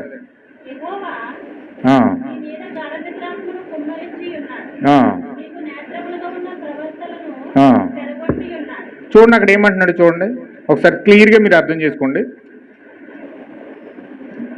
29:10 యెహోవా మీ మీద గాఢ నిద్రాత్మ కుమ్మరించి ఉన్నాడు. అంటే గాఢ నిద్ర అనగా పాపంతో సమానంగా ఉంది. మన జీవితంలో పాపం ఉందని చెప్పి మనకు గాఢ నిద్ర వస్తుంది. గాఢ నిద్రలో ఉన్నోడికి ఏం తెలుస్తుందండి? బాగా గురకటి నిద్ర ఉన్నాడు, గాఢంగా నిద్ర అవుతున్నాడు, డీప్ స్లీప్ అనమాట. ఫుల్గా డీప్ స్లీప్లోకి వెళ్ళిపోయినాడు. బయట ఏం జరుగుతుంది అని తెలుస్తుందా? పక్కన పెద్దగా అరుస్తున్నా ఏం తెలియదండి. అరుస్తున్నా సరే ఏం తెలీదు. అంత గాఢ నిద్ర. ఓ 10 స్లీపింగ్ ట్యాబ్లెట్లు వేసేసినాడు, నిద్ర మాత్రలు వేసేసినోడికి పక్కన ఏం జరుగుతుంది ఎవరికైనా ఏం తెలుస్తుందండి? ఏం తెలీదు. పాపం అలా ఉంది. నిద్ర అనగా అర్థం ఏంటంటే అది పాపంతో సమానం. ఎప్పుడైతే మన జీవితంలో పాపం ఉందో మనకు ఆటోమేటిక్గా వాక్యం ఎక్స్ప్లెయిన్ చేసేటప్పుడు నిద్ర వస్తుంది. ఎందుకు నిద్ర వస్తుందంటే గాఢ నిద్ర మన మీద ఉంది. అంటే మీ మీద దేవుడు ఆ గాఢ నిద్ర ఆత్మను కుమ్మరించేశాడు.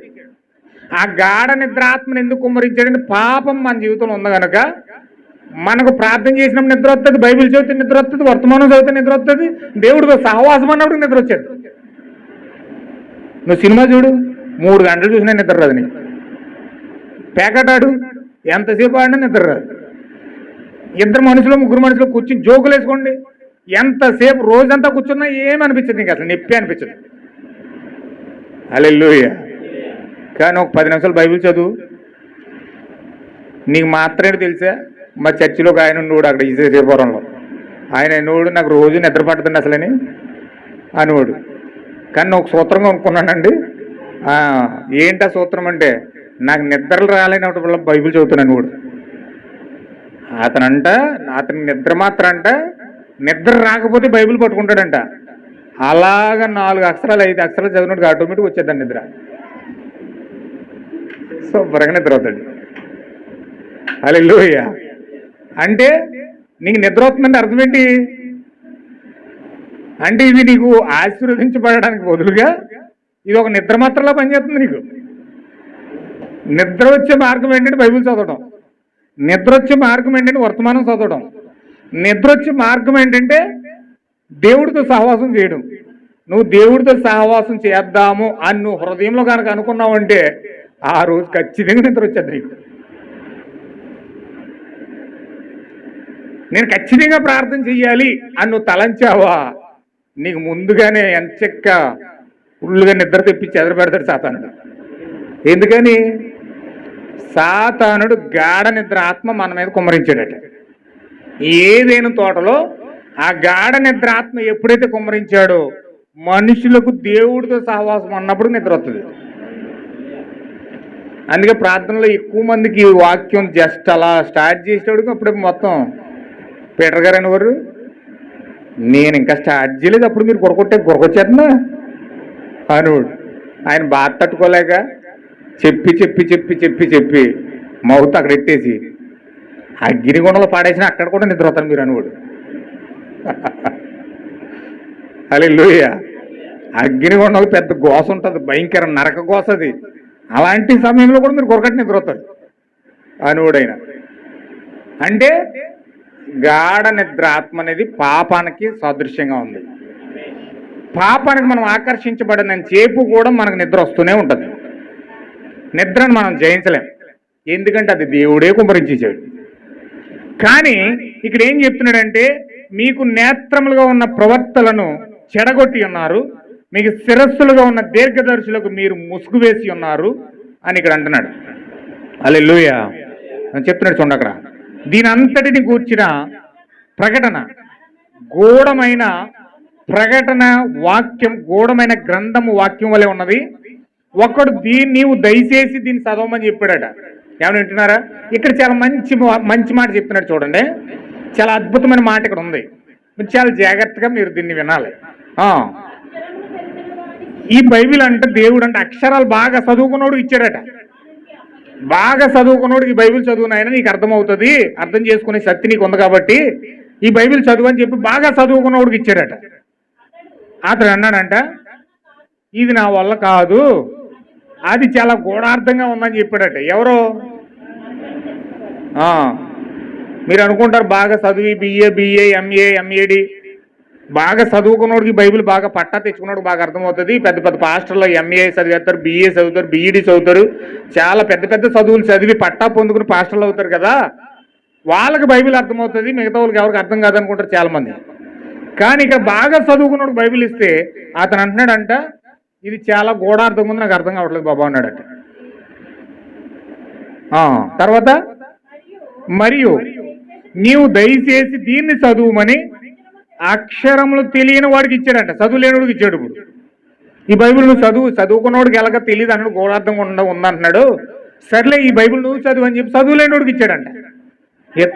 అతను అంటున్నాడు, అసలు అక్షరాలే తెలియవు నాకు, నేను ఎలా చదవను? నా ప్రజలు నోటి మాటతో నా యొద్దకు వచ్చుచున్నారు, పెద్దవులతో నన్ను గణపరుచుచున్నారు గాని తమ హృదయంలో నాకు దూరము చేసుకుని ఉన్నారు. ఆమేన్, హల్లెలూయా. ప్రాబ్లం ఏంటి ఇప్పుడు మరి చెప్పండి ఒకసారి. ఈ బైబిల్ చదువుకున్నోడికి అర్థం కావట్లేదు, చదువు లేనోడికి అర్థం కావట్లేదు. చదువుకున్నోడికి ఇస్తే ఏం మర్మంగా ఉంది నాకు తెలియదు అన్నాడు, చదువు లేనోడికి ఇస్తే నాకు అక్షరాలే తెలియదు, దీన్ని ఎలా చదవను అన్నాడు. మొత్తం చదవడం మానేశాడు. చదువుకున్నోడే నాకు అర్థం కావట్లేదు, మర్మంగా ఉంది అన్నాడు. ఈడు చదవలేదు, ఆడు చదవలేదు. మరి ఎలా బైబిల్ చదువుతున్నారంటే పైకి నోటు మాటతో ఏదో పెదాల మీద పప్పలు ఉండేస్తున్నారు కానీ వాళ్ళ హృదయం మాత్రం దేవుడి దగ్గర లేని, అది ప్రాబ్లం. అంటే హృదయాన్ని దేవుడికి ఇవ్వట్లే, హృదయం దేవుడికి ఇవ్వట్లేదండి. వాళ్ళు నోటు మాటతో సరిపెట్టేస్తున్నారు వాక్యాన్ని, నోటు మాటతో దాన్ని అలా సరిపెట్టేసి చక్కబెట్టేస్తున్నారు తప్ప వాళ్ళ హృదయంలోనికి వాక్యాన్ని తీసుకోవట్లేదు. ప్రాబ్లం అది. ఈరోజు దేవుడికి దూరం అయిపోవడానికి ప్రధానమైన కారణం ఏంటంటే దీర్ఘదర్శులకి ముసుగేసేసారంట. దీర్ఘదర్శి ఎవరు? ప్రవక్త అయి ఉన్నాడు. నేత్రాన్ని చెడగొట్టేసుకున్నారంట, పొడి చేసుకున్నారు. ఆడు కొంట్లో ఆడి పొడి చేసుకున్నట్టుగా.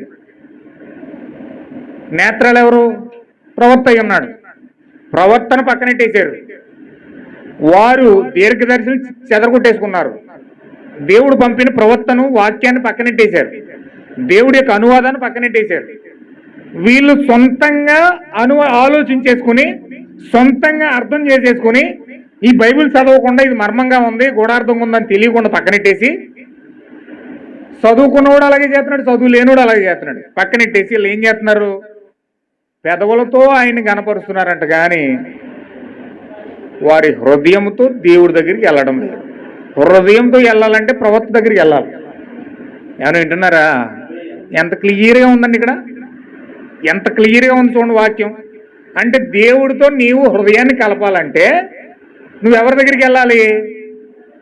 ప్రవక్త దగ్గరికి వెళ్ళాలి. దేవుడు పంపించిన ప్రవక్త దగ్గరికి వెళ్ళాలి. దేవుడు పంపించిన నిజమైన అనువాదం మీదకి వెళ్ళాలి. దేవుడి బైబిల్ గ్రంథానికి ఏ అనువాదం అయితే ఇచ్చాడో ఆ అనువాదం దగ్గరికి నువ్వు వెళ్తే అప్పుడు దేవుడు ఏ ఉద్దేశం కలిగి ఉన్నాడో నీకు అర్థమవుతుంది. హల్లెలూయా. కానీ ప్రవక్తలకేమో నేత్రాలు పాటు చెడగొట్టేసుకున్నారంట, దీర్ఘదర్శులకు ముసుగేసేసారంట.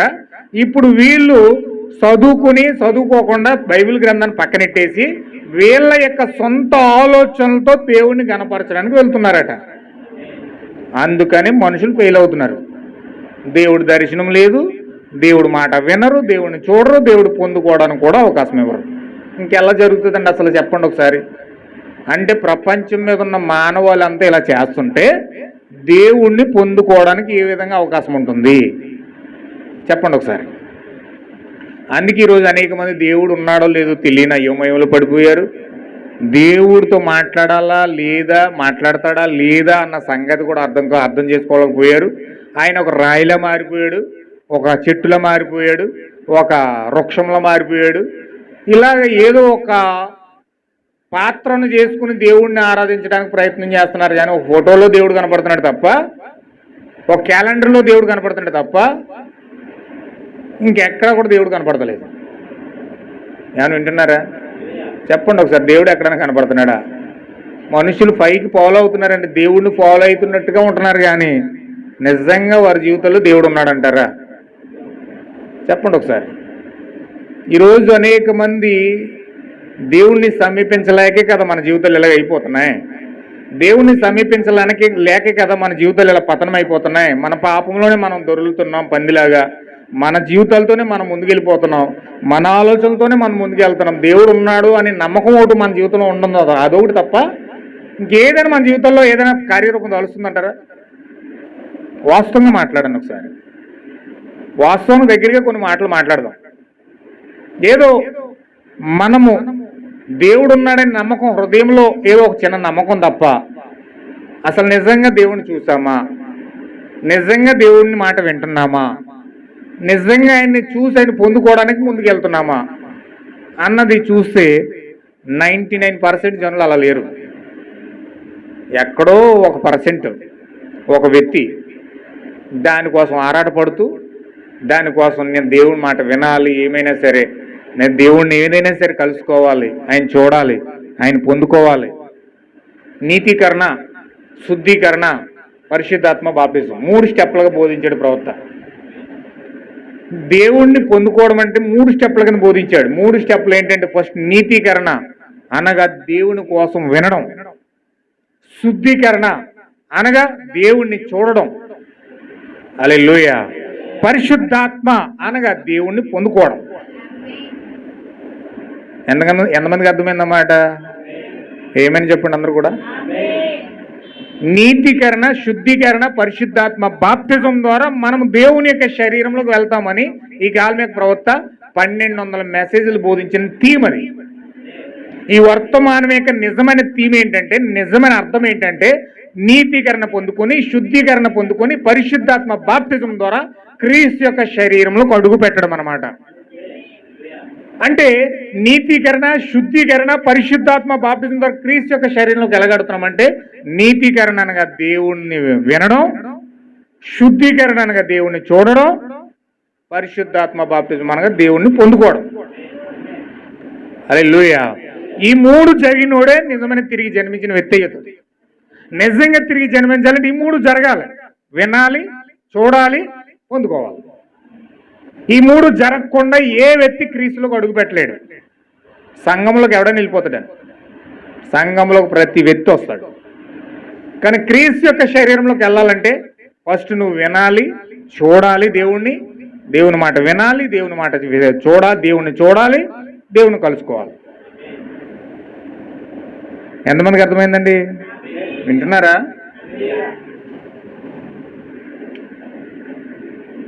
ఫస్ట్ దేవుని మాట వినాలని, దీన్ని నీతీకరణ అంటాం. 2 దేవుని చూడాలి, దీన్ని శుద్ధీకరణ అంటాం.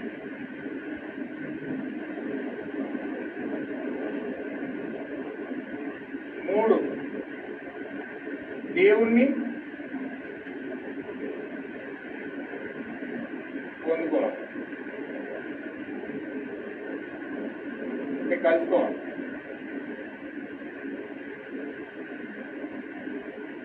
దీన్ని పరిశుద్ధాత్మ బాప్తిజం అంటారు.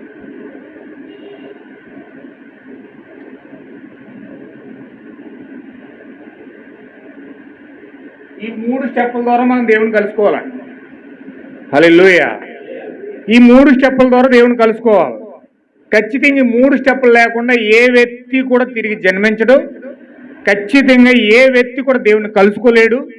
అది ఏదో ఇక్కడ యెషయా చెప్తున్నట్టు ఏదో మాట ద్వారా పెదవుల మీద పప్పలుండి దేవుణ్ణి ముఖస్తుతి చేస్తారు తప్ప, చాలా మంది చూడండి ముఖస్తుతి చేస్తారు, పొగిడేస్తారనమాట. ఇష్టం వచ్చినప్పుడు పొగిడేస్తారు. నువ్వు లేకపోతే నా బతుకు లేదన్నట్టు పొగుడుతారు, చాలా పొగుడుతారని. పొగిడి పొగిడి పొగిడి పొగిడి పొగిడి వెనక్కి వెళ్ళి ఎన్నిపోటు చేస్తారు. ఈ ఎదరేమో పొగిడాడు, నువ్వంటే అంతా, నువ్వంటే ఎంత, నువ్వు అలాగా ఇలాగా చాలా పొగడతలు మాత్రం చాలా పొగిడాడు. వెనక్కి వెళ్ళి వీడే ఎదరు పొగినోడే వెనక్కి వెళ్ళి పొడి చేస్తాడు ఎన్నిపోటు. ఇప్పుడు దేవుడికి ప్రజలు అలా చేస్తున్నారు, చర్చిలోకి వచ్చి పొగిడేస్తున్నారు. నువ్వే నా దైవం, నువ్వే నా దేవుడు, నువ్వే నా మార్గం, నీవు లేకపోతే నేను నా బ్రతుకు లేదు, నువ్వు లేని చోటు నేను ఉండలేను, నువ్వే నా మార్గం, నువ్వే నా ఆధారం, నువ్వే నా ఆశ్రయం. ఆహా, పాటలు ఎన్ని వస్తాయంటే మామూలుగా కాదు, బోల్డ్ పాటలు వచ్చేస్తాయి. వస్తాయి రావండి, వస్తాయి రావా, బోల్డ్ పాటలు వస్తాయి, మాటలు వస్తాయి. దేవుణ్ణి పొగడాలంటే ఇన్ని పొగుడుతారంటే ఇంటికి వెళ్ళి పొగుడులంటే మా పొగుళ్ళన్నీ మర్చిపోతారు, మొత్తం పొగడతలన్నీ మర్చిపోతారు. అన్ని పొగడతలు మర్చిపోయి ఇంటికి వెళ్ళి మామూలు అయిపోతారు. హల్లెలూయా. అంటే ఇక్కడ పెదవులతోనే ఘనత, హృదయంలో లేదది. దేవుడు ఎప్పుడు కూడా హృదయంలో నుంచి ఆరాధన కోరుకుంటాడు తప్ప పెదవుల పైన ఆరాధన ఆయన ఎప్పుడు కోరుకోలేదు. దేవదూతలకి మనుషులకి తేడా ఏంటంటే దేవదూతలు నోటితో ఆరాధిస్తున్నాయి, కానీ మనుషులు హృదయంతో ఆరాధిస్తున్నారు. అందుకే దేవుడు దేవదూతల ఆరాధన ఇష్టపడలేదు. కొన్ని కోట్ల దేవదూతలు ప్రతి క్షణము కూడా పరిశుద్ధుడు పరిశుద్ధుడు పరిశుద్ధుడు పరిశుద్ధుడని గడప కమ్ములు పునాదులు గడగడ వణుకుపోయేటట్లుగా ఆరాధిస్తున్నాయంట దేవదూతలని. అసలు నువ్వు నేను కూడా ఆరాధన చేయట్లేదు అలాగా. అవి ఆరాధన చేస్తుంటే గడప కమ్ములు పునాదులు వణుకుతున్నాయంట. వాటికి స్వరానికి, ఆ గంభీరమైన స్వరానికి ఈ గడప కమ్ములు కాదు, పరలోకం యొక్క గడప కమ్ములు వణుకుతున్నాయి. అంత గంభీరంగా కొన్ని కోట్ల బిలియన్ల దేవదూతలు, సరాపులు, కెరూబులు నిత్యము కూడా పరిశుద్ధుడు పరిశుద్ధుడు పరిశుద్ధుడిని ఆరాధన చేస్తున్నాయంట. కానీ అవి ఆరాధన చేసేది ఎలా చేస్తున్నాయో తెలుసా? నోటుతో మాత్రమే చేస్తున్నాయి. వాటికి హృదయం లేదు, వాటికి హృదయం లేదు, నోటితో మాత్రమే ఆరాధన చేస్తున్నాయి.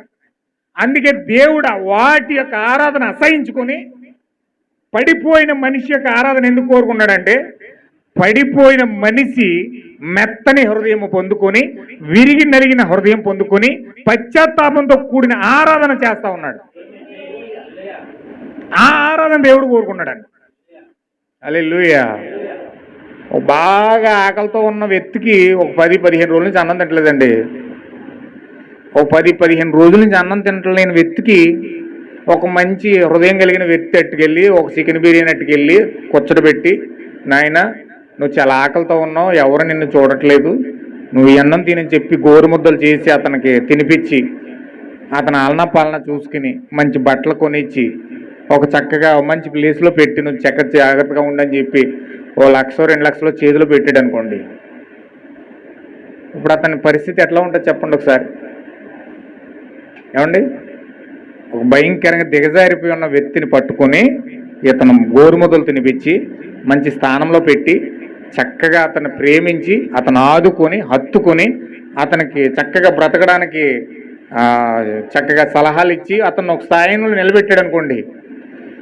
ఆ వ్యక్తి యొక్క ఆలోచన ఎట్లా ఉంటుంది ఈ వ్యక్తి పట్ల? ఎలా ఉంటుంది చెప్పండి ఒకసారి. ఒక కృతజ్ఞత ఉంటుందా ఉండదా? ఒక ఆప్యాయత ఉంటుందా లేదా? ఒక ప్రేమ కలిగిన హృదయంతో అతన్ని చూస్తాడా లేదండి? హల్లెలూయా. ఇప్పుడు మన పరిస్థితి అలాగైపోయింది. ఆ ధనవంతుడు ఎవరో కాదు, ప్రభువైన యేసుక్రీస్తు అయి ఉన్నాడు. ఇప్పుడు ఆ యేసుక్రీస్తు భయంకరంగా పాపంతో నిండిపోయి భయంకరంగా ఉన్న మన జీవితంలోకి వచ్చి ఆయన రక్తం కాచి విలువైన ప్రాణం పెట్టి ఇప్పుడు ఆ రక్తం మనకిచ్చి ఆయన ఏం చేస్తున్నాడంటే శుభ్రంగా బ్రతకమని వాక్యంతో సలహాలు ఇచ్చి చక్కగా మనకి మార్గదర్శకత్వం చేసి నేర్పించి ముందుకు తీసుకెళ్తున్నాడు. హల్లెలూయా. ఇప్పుడు ఆయన పట్ల మన జీవితం ఎలా కృతజ్ఞత కలిగి ఉండాలి, అది అనుభవించినప్పుడు తెలుస్తుంది. హల్లెలూయా.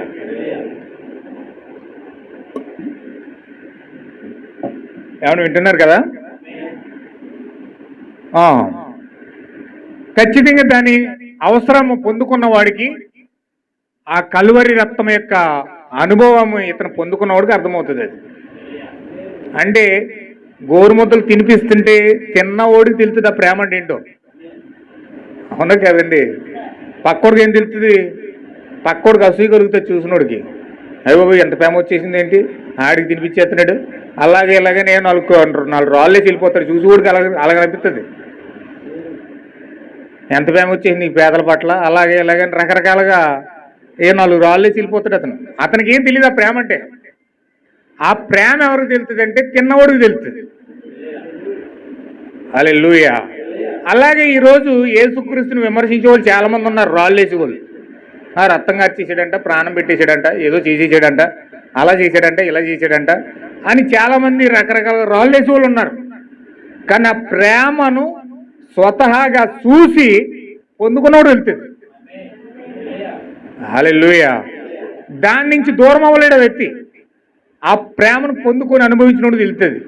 అలాగే ఆ నేత్రము పొందుకున్నవాడికి, ఆ కన్ను పొందుకున్నవాడికి, ఆ దీర్ఘదర్శిని పొందుకున్నవాడికి తెలుస్తుంది. ఆ మర్మాలు, ఆ బైబిల్ యొక్క నిజమైన అనువాదము పూర్తిగా తెలుస్తుంది. బయట ఉన్నోడికి ఏం తెలుస్తుంది? ఆడ ఆత్మీయంగా చచ్చిపోతాడు, లేకపోతే శారీరకంగా తప్పిపోతాడు. తన జీవితంలో ఎన్నో దావీదు వలె అష్ట కష్టాలు ఎదుర్కొంటాడు తప్ప ఆనందిస్తున్నాడు. ఇప్పుడు చాలా మంది పాటలు పాడుతున్నారు, చర్చిలోకి వెళ్ళి ఆనందిస్తున్నారు, ఆమెను చెప్తున్నారు, వందనాలు చెప్తున్నారు, ఏమండి కానుకలు ఇస్తున్నారు.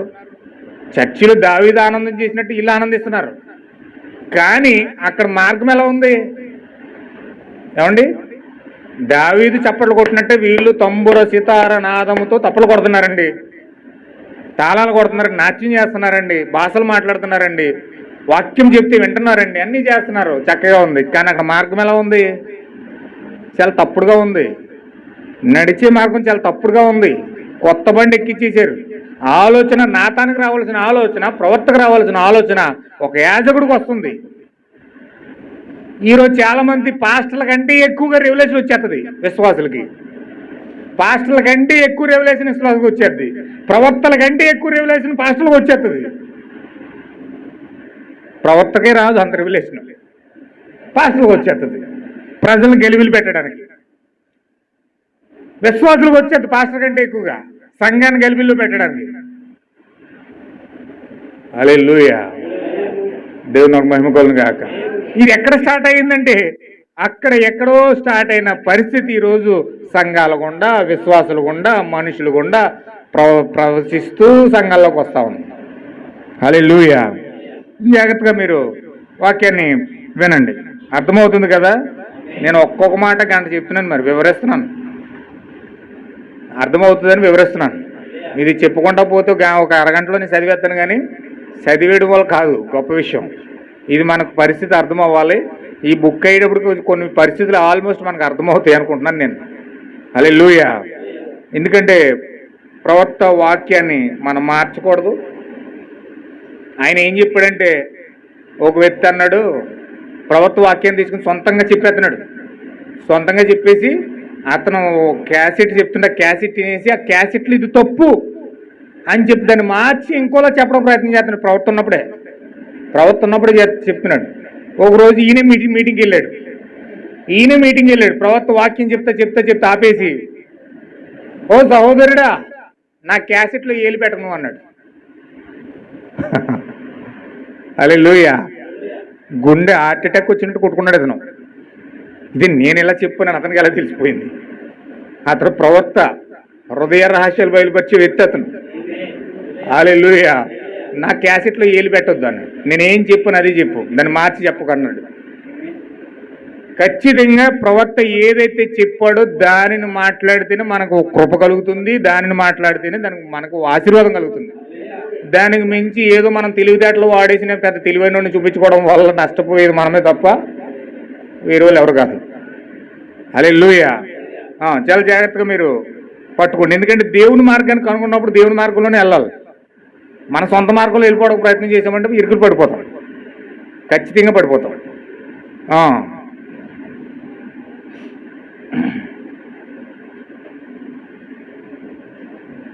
దావీదు ఉన్నాడు, ఎంతో ఆత్మ ప్రేరేపణ అతను పొందాడు. ప్రజలందరూ కేకలు వేశారు, దేవుణ్ణి మహిమపరిచారు. వారికి అది వాక్యానుసారంగానే కనిపించింది, కానీ అది తప్పు. ఏమని హల్లెలూయా. ఈరోజు చాలా మంది సంఘాలు వాళ్ళకి క్రమంగానే కనిపిస్తున్నాయి, వాక్యంగానే కనిపిస్తున్నాయి, ఇదే బైబిల్ అంటున్నారు. కానీ మార్గం తప్పు అన్న సంగతి వారికి కూడా తెలియదు. అది తప్పు. ఆ ఆత్మావేశము నాతానికి రావాలి, కానీ దావీదుకు వచ్చింది. చూడండి, అతడు ఎన్నడూ అసలు నాతాను సంప్రదించడం లేదు. ఏమి జరిగిందో మీరు చూసారా? తన దాసులకు ప్రవక్తలకు మొదట బయలుపరచబడకుండా దేవుడు ఏమి చెయ్యడు. దాసులైన ప్రవక్తలు దేవుడు చెప్పకుండా ఏది చేయడు. ఆ మందసాన్ని ఎలా తీసుకురావాలో ఆల్రెడీ దేవుడు నాతాను చెప్పాడు. నాతాను చెప్పి తీసుకురావాలో, మందసాన్ని ఎలా తీసుకురావాలో ప్లాన్ చెప్పి దేవుడు ఎలా తీసుకురమ్మన్నాడు అలా తీసుకురమ్మని చెప్పి దేవతకి చెప్పి దావీదు చెయ్యాలి. కానీ దావీదంటే అసలు నాతాన్ దగ్గరికి వెళ్ళలేదట. నాతాన్ని సంప్రదించలేదట. సొంతంగా వెళ్ళిపోయి ఒక కొత్త ఎడ్ల బండి తయారు చేసేసి ఆ ఎడ్ల బండి మీద ఆ మందసాన్ని ఎక్కించేసి తీసుకొచ్చేస్తున్నాడు. డప్పులు కొట్టుకుంటా, డ్యాన్సులు వేసుకుంటా, మంచి అట్టహాసంగా దేవుణ్ణి సంబరాలతో తీసుకొస్తున్నాను అనుకున్నాడు. నేను ఉత్సాహంతో, మంచి సంబరాలతో, ఉద్యోగంతో తీసుకొస్తున్నాను అనుకున్నాడు. కానీ ఏమైపోయింది? అది చాలా పరిస్థితి తారుమారైపోయింది. యోబు ఈ దినమునకు ప్రవక్త ఉన్నాడు. దేవుడు యోబునకు మాత్రమే దాన్ని ఇచ్చాడు. అందువలన అతనికి జ్ఞానం ఇచ్చాడు. ఆయన వాక్యము మరియు ఆత్మవేశం అతనికి వచ్చింది. మరి ఒక విధముకు ప్రేరేపణ అతనికి లేదు. అతని యొక్క యంత్రములు సంగతి అతనికి బాగా తెలుసు. అతడు దహన బలి నర్పించాడు. తనకు తెలిసిన ప్రతి దానిని అతను చేశాడు. అయినా గాని దేవుని యొద్ద నుండి ఒక్క మాట అయినను పొందలేదు. కానీ అపవాది అతన్ని కదపలేకపోయినది. చూడండి, నీ కొరకు ప్రార్థించినప్పుడు నీవును కూడా అలాగే ఉండు. నీవు ఒక్క వరుసకుండా పరిగెత్తనవసరం లేదు. నీ కొరకు మరొకరు ప్రార్థించవలసిన అవసరం లేదు. దేవుడు నీతో చెప్పిన దానిని నీవు ఖచ్చితంగా చేసినచో చాలును. చూసారా? అప్పుడు ఆత్మావేశ మార్గము నీకు తెరవబడును. అప్పుడు నీవు స్వస్థతను పొందేదవు. అది అక్కడ పడగానే అంతయు ముగియను. నీకు ఏ ప్రార్థన వరుస అవసరం లేదు, మరేమీ అక్కర్లేదు, అంతా ముగియను. అది నీకు బయలుపరచబడి ఉన్నది. చూసారా? ప్రభువుని యేసు వచ్చిన సమయంలో ఒక ముసలి ప్రవర్తన చూడండి. అది అతనికి బయలుపరచబడి ఉండేను. అతడు ఒక ముసలి ప్రవక్త. ప్రభువైన క్రీస్తును చూచి వరకు మరణించడని అతను తెలుసుకున్నాడు. అతను నమ్మాడు. అందుకొరకు అతడు ఎదురు చూస్తున్నాడు. అతనికి పట్టించినది పిచ్చి పట్టినదని జనులు తలంచారు. ముసలివానికి మతిపోయింది అనుకున్నారు. అయినా గాని ఇంకనూ అతను నమ్ముచున్నాడు. దాని నుండి అతనిని ఏది కూడా కదిలించలేకపోయాను. దానిని దేవుడే అతనికి బయలుపరిచినని ఎరిగెను. పరిశుద్ధాత్మ ద్వారా అది అతనికి బయలుపరచబడినని బైబుల్ చెప్పుచున్నది. ఆమేన్. హల్లెలూయా. ఎవరండి వ్యక్తి? ఏమండి? మనం ఆల్రెడీ విన్నాం. మీకు లాస్ట్ 2 వారాల క్రితం చెప్పాను ఈ వాక్యం. ఎవరు నేను క్రీస్తుని చూడకుండా నేను చనిపోను అని ప్రామిస్ చేసింది ఎవరు? సిమియోను. హల్లెలూయా. చర్చిలో ఉన్నాడు. యేసుక్రీస్తు చిన్న బాలుడిగా సంఘంలోకి వస్తుంటే మరియమ్మ తీసుకొస్తుంటే యేసుక్రీస్తుని చూసి, ఆయన్ని చూసి, శరీరధారి అయిన క్రీస్తుని చూసి అప్పుడు ఆయన సంతోషంతో మాట్లాడుతున్నాడు, నాదా సత్యస్వరూపి అని చెప్పి అద్భుతంగా ఆయన ప్రవచించాడు. హల్లెలూయా. కానీ అతనికి ముసలుడైపోయాడు, పండు ముసలుడైపోయాడు. అందరూ చచ్చిపోతాం అనుకుంటున్నారు. ప్రజలందరూ పిచ్చెట్టేసింది అనుకున్నారు. ఎందుకు అనుకున్నారంటే ఈ ముసలుడు అన్నాడు, నేను ముసలుడిని అయ్యాను కానీ క్రీస్తుని చూసే వరకు నేను సావనన్నాడు. ఎందుకు సావు? నాకు పరిశుద్ధాత్మ బయలుపరిచింది. ఏమని బయలుపరిచింది? క్రీస్తుని చూసే వరకు నువ్వు సావు అని చెప్పింది. హల్లెలూయా. అందుకే నేను క్రీస్తుని చూసే వరకు నేను చచ్చిపోను. క్రీస్తుని ఎప్పుడైతే చూస్తానో అప్పుడే అది నా మరణ గడియ అన్నాడు. హల్లెలూయా. జనాలు అనుకున్నారు ప్రతి ఒక్కడికి మరణం వస్తుంది కదా, ప్రతి ఒక్కడు చచ్చిపోతాడు కదా, ఈయన దేవుని చూడకుండా చచ్చిపోడంట, ఇదేంటో మీరు ఎంత పిచ్చెట్టేసి ఉంటుంది ఇతనికి అనుకున్నారు. హల్లెలూయా. దేవుని నా మహిమ కొలను గాక. వింటున్నారండి? పిచ్చెట్టేసింది ఇతనికి. ఇతనికి ఏదో అయిపోయింది. దేవుని చూడకుండా చచ్చిపోవడం ఏంటి? ఇతను దేవుని చూడకుండా చావడంట. జనాలు వింత వింతగా మాట్లాడుకుంటున్నారు దాన్ని, కథలుగా చెప్పుకుంటున్నారు దాన్ని. దేవుడు చూడకుండా చావడంటే ఎత్తేని. కానీ ఆ విషయం సిమియోను ఎరుగున్నాడంట. ఏ పరిశుద్ధాత్మత అతను బయలుపరిచిందో అతనికి తెలుసు. అతను ఒక నిశ్చయత కలిగి ఉన్నాడు కాబట్టి నిశ్చయంగా మాట్లాడుతున్నాడు. ఏమనంటే, నేను ఖచ్చితంగా క్రీస్తుని చూడకుండా చావను. హల్లెలూయా. నువ్వు కూడా దేవుడిని చూసావు అనుకో, పరిశుద్ధాత్మను చూసావు అనుకో, కలుసుకున్నావు అనుకో, నీకు ఒక నిశ్చయత దేవుడు ఇచ్చాడు అనుకో, ఖచ్చితంగా బల్లగుద్ది మరి చెప్తావు, దేవుడు నాకు ఇది చెప్పాడు, నేను అలా చేస్తాను అంతే. దేవుడు నాకు ఇలా బయలుపరిచాడు, నేను ఇలా చేస్తాను అంతే. ఇంకెవరు ఏం చెప్పినా ఏది కూడా నీకు కదిలించజాలదు. ఆ నిశ్చయత కావాలని మనకి, ఆ విశ్వాసం కావాలి మనకి, ఆ బయలుపాటు కావాలి మనకి. ఆ ఉద్దేశం మనకు బయలుపరచబడినప్పుడు మనం ఖచ్చితంగా దాని కొరకు సావైనా చచ్చిపోతాం, కానీ దానికోసం రాజీపడం. హల్లెలూయా. ఈ భక్తి ఎందుకంటే అలాంటి నిశ్చయత కోసం, అలాంటి విశ్వాసాన్ని పొందుకోవడం కోసం మనం భక్తి చేయాలి. ఏదో సాదాసీదంగా మనం ఏదో నోటి మాటలతో ముఖశుద్ధి చేసేటట్లుగా వ్యర్థమైన ఆరాధన చేసేటట్లుగా మన ఆరాధన ఉండకూడదు. కానీ హృదయంలో నుంచి క్రీస్తుని చూస్తే, పరిశుద్ధాత్మను చూస్తే, ఆ పరిశుద్ధాత్మ మాటలు వింటే అప్పుడు మనకు ఒక నిశ్చయత వస్తుంది. ఆ నిశ్చయత ద్వారా మనం దేవుడిని ఎరిగి దేవుడి కోసం మాట్లాడతామండి. నేను అది కావాలంట, వాస్తవికత కావాలంటాను నేను. మనకు అది ఉంటేనే సరైన భక్తి మనం చేయగలుగుతాం. లేకపోతే మనం ముందుకెళ్ళి భక్తి చేయలేము. ఏదో నామకార్థంగా ఏదో అందరూ చేస్తున్నట్లుగా మనం చేస్తూ ఉంటాం తప్ప ఒక నిశ్చయతతో మనం ప్రభువుని వెతకలేము. ఆ స్వరం వినాలి, చూడాలి, పొందుకోవాలి, తిరిగి జన్మించాలి. అప్పుడు మనము క్రీస్తును కలుసుకొని ఆ యొక్క పట్టుదలతో క్రీస్తును వెంబడించడానికి ఒక బలమైన దృఢమైన సంకల్పంతో ప్రభువును మనం వెంబడిస్తామని. హల్లెలూయా. మనకది కావాలి, ఆ నిశ్చయత కావాలి.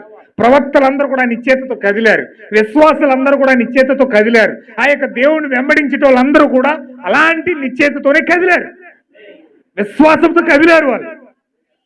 మనము కూడా అలాంటి నిశ్చయతతో కదిలామనుకోండి, అలాంటి దృఢమైన సంకల్పాన్ని మనం పొందుకున్నాం అనుకోండి, దేవుని యొక్క స్వరాన్ని విన్నామనుకోండి, దేవుని యొక్క స్వరాన్ని చూసామనుకోండి, అప్పుడు ఆయన పొందుకోవడానికి ఆశపడి, రేం బవలో కూడా పొందుకోవడానికి ఆశపడి ప్రార్థిస్తావు, వెతుకుతావు, కనిపెడతావు. నువ్వు ఎలాంటి స్థితిలో పడిపోయినప్పటికీ క్రీస్తును పొందుకోవడానికి ఆశతో మనం అంటాం చూసారా, 1000 కొలతో ఎదురు చూస్తుంటారు నీ కోసం అంటారు చూసారా, అంటాం కదండి. అలా దేవుడి కోసం 1000 కొలతో ఎదురు చూస్తాను. నేను ఎప్పుడు పొందుకుంటాను ఆశతో, దృక్పథంతో, నిశ్చయతతో పొందుకోవడానికి ఆశపడి ఆశతో ఎదురు చూస్తావు. అందుకే దేవుడు చెప్పాడు, ఆశ గల ప్రాణాన్ని దేవుడు తృప్తిపరుస్తాడు. అలాంటి ఆశ ఉండాలి, అలాంటి దృక్పథం ఉండాలి, అలాంటి దాహం ఉండాలి. అప్పుడు మనం పొందుకోవడానికి మనం ముందుకెళ్తాం అనమాట. లేకపోతే ఏదో నామకార్థంగా వచ్చాము, వెళ్ళాము, దండం పెట్టుకున్నాము, కొబ్బరికాయ కొట్టాము, అగరొత్తులు వెలిగించాము అనుకుంటాం తప్ప వాళ్ళు అలా చేస్తున్నారు, మనం కూడా అలా రోజు దండం పెట్టుకుని వెళ్ళిపోవడమే. దానికి మించి మనం చేసేది ఏమి ఉండదు. హల్లెలూయా. వింటున్నారండి? ఒక్కసారి మీరు నిద్ర వస్తే మొహం కడుక్కోవడం ప్రయత్నం చేయండి. నేను ఎంత బల్లగుద్దు మరి చెప్తున్నాను అనుకోండి, మీకు అలా నెత్తిలి పని వెళ్ళిపోద్ది, ఏం చెప్పని మళ్ళీ గుర్తుండదు. చాలా చక్కని మాటలు, ఈ ప్రవక్త ద్వారా చక్క విషయాలు మాట్లాడుతున్నాడు ఇక్కడ. ఇవన్నీ చాలా అమూల్యమైన మాటలండి. 1 కోటి రూపాయలు ఇచ్చి కొనుక్కున్నారు అవి. హల్లెలూయా. 1 కోటి రూపాయలు ఇచ్చి కొనుక్కున్నారు అవండి. అలాంటి అమూల్యమైన మాటలు అన్నమాట.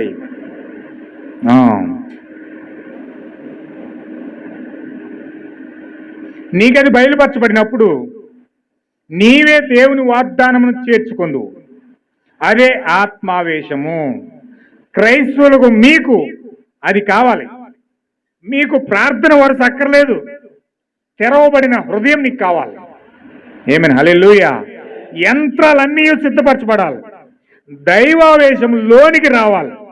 అప్పుడు నీ మనస్సును ఏది మార్చజాలదు, దానిని మీరు పొందవలసి ఉన్నారు. అది లేకుండా మీకు ఏ ప్రయోజనము కూడా లేదు. ఏమైనా హల్లెలూయా. ఎంత అద్భుతమైన మాట అండి ఇది. ప్రవక్త మాట్లాడుతుంటే చూడండి, చాలా అద్భుతమైన మాట. నీకు బయలుపరచబడినప్పుడు, వాక్యము నీకు బయలుపరచబడినప్పుడు నీకు నీవే దేవుని వాగ్దానాన్ని చేర్చుకుంటావంట.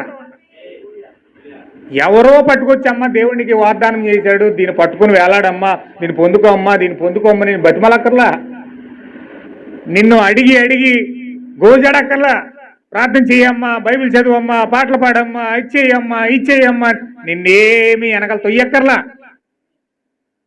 హల్లెలూయా. నిన్ను తొయ్యవలసిన అవసరం లేదప్పుడు. వాక్యము కనుక నీకు బయలుపరిస్తే, దేవుడు కనుక నీకు వాక్యం తెలియజేస్తే, ఆ సత్యం కనుక నువ్వు చూస్తే, అప్పుడు నీకంట దేవుని వాగ్దాన్ని నీకు నీవే చేర్చుకుంటావంట. అలా చేర్చుకోవడం ఆత్మావేశం అంట, ఆత్మ ప్రేరేపణ.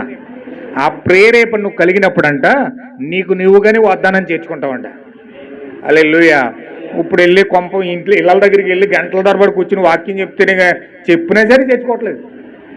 అమ్మ వాక్యం ఇలా రాశాడు, బాప్టిజం ఇలా రాశాడు, ఆ యొక్క దేవుడు ఇలా ఉన్నాడు, ఒక్కడిగా ఉన్నాడా, ముగ్గురుగా ఉన్నాడా, బైబిల్ ఏంటి, స్త్రీలు సంఘంలో బోధించొచ్చా లేదా, ఇవన్నీ కూడా వాక్యం అంతా తెరిచి అన్ని వివరం చెప్తున్నా సరే పట్టించుకునే నాదు లేడు.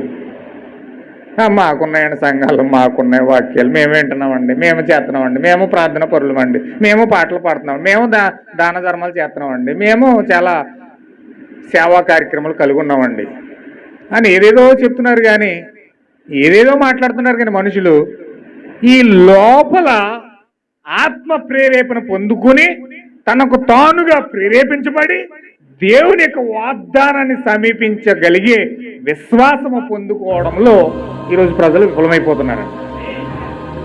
హల్లెలూయా.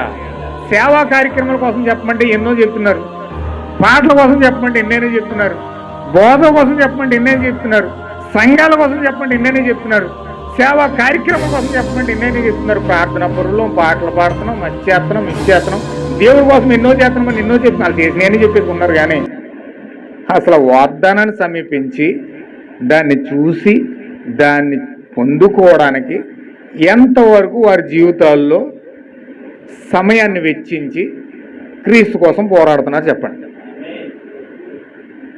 మీరు వేళ్ళ మీద లెక్కెట్టచ్చు అటువంటి వాళ్ళని. చాలా తక్కువ మంది ఉంటారు. ఈ కాలానికి చేసిన వాగ్దానం ఏంటి, దేవుడు ఏ వాగ్దానం చేశాడు, అది నా జీవితంలోకి ఎలా నెరవేరుతుంది, దాన్ని నేను ఎలా పొందుకుంటున్నాను, ఏ విధంగా దానికి రూపాంతరం జరుగుతుంది, ఏ విధంగా నేను దాన్ని సమీపిస్తున్నాను, ఏ విధంగా దాన్ని చూస్తున్నాను, వింటున్నాను, పొందుకుంటున్నాను అనే స్పృహ ఈరోజు ప్రజల్లో లేదండి. ఏ ఒక్కరిలో కనిపించట్లేదు.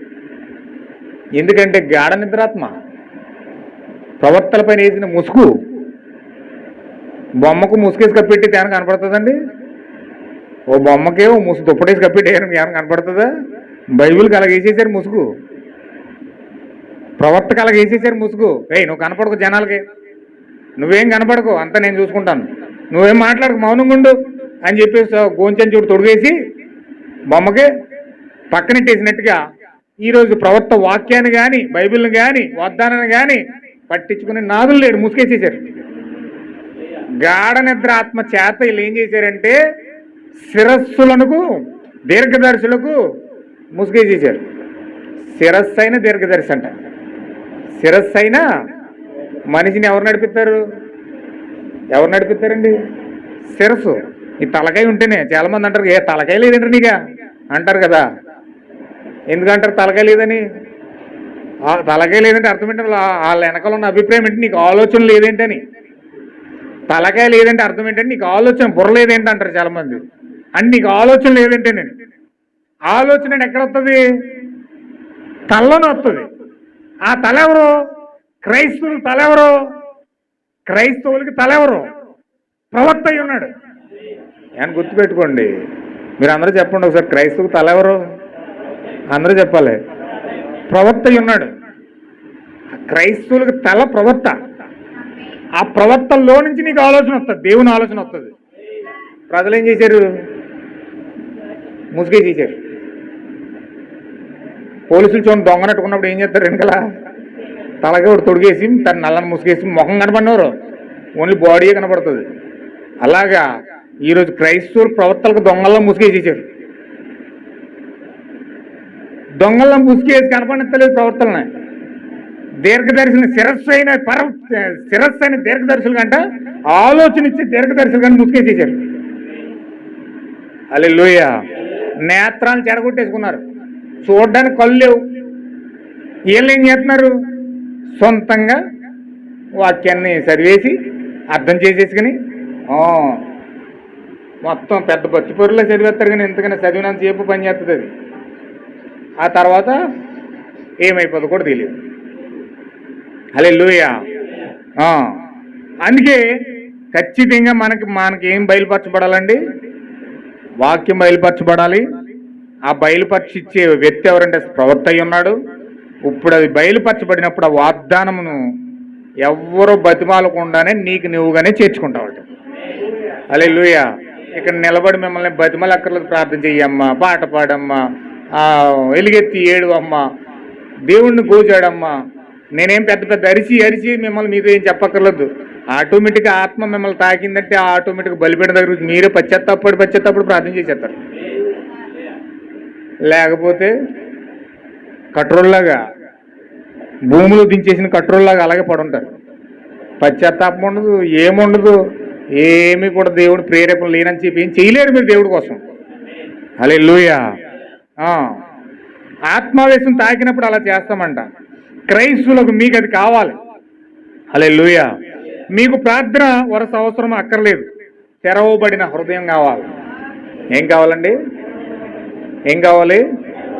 వాక్యాన్ని పొందుకోవాలంటే నీకు కావాల్సింది ఏంటంటే, మీరు బాగా గుర్తుపెట్టుకోండి, పాటలు కాదు, జ్ఞానము కాదు, లేకపోతే ప్రార్థన కాదు, లేకపోతే ఏ కార్యాలు కాదు, కానీ వాక్యము నీకు బయలుపరచబడాలంటే నీ హృదయాన్ని నీవు తెరుచుకోవాలి.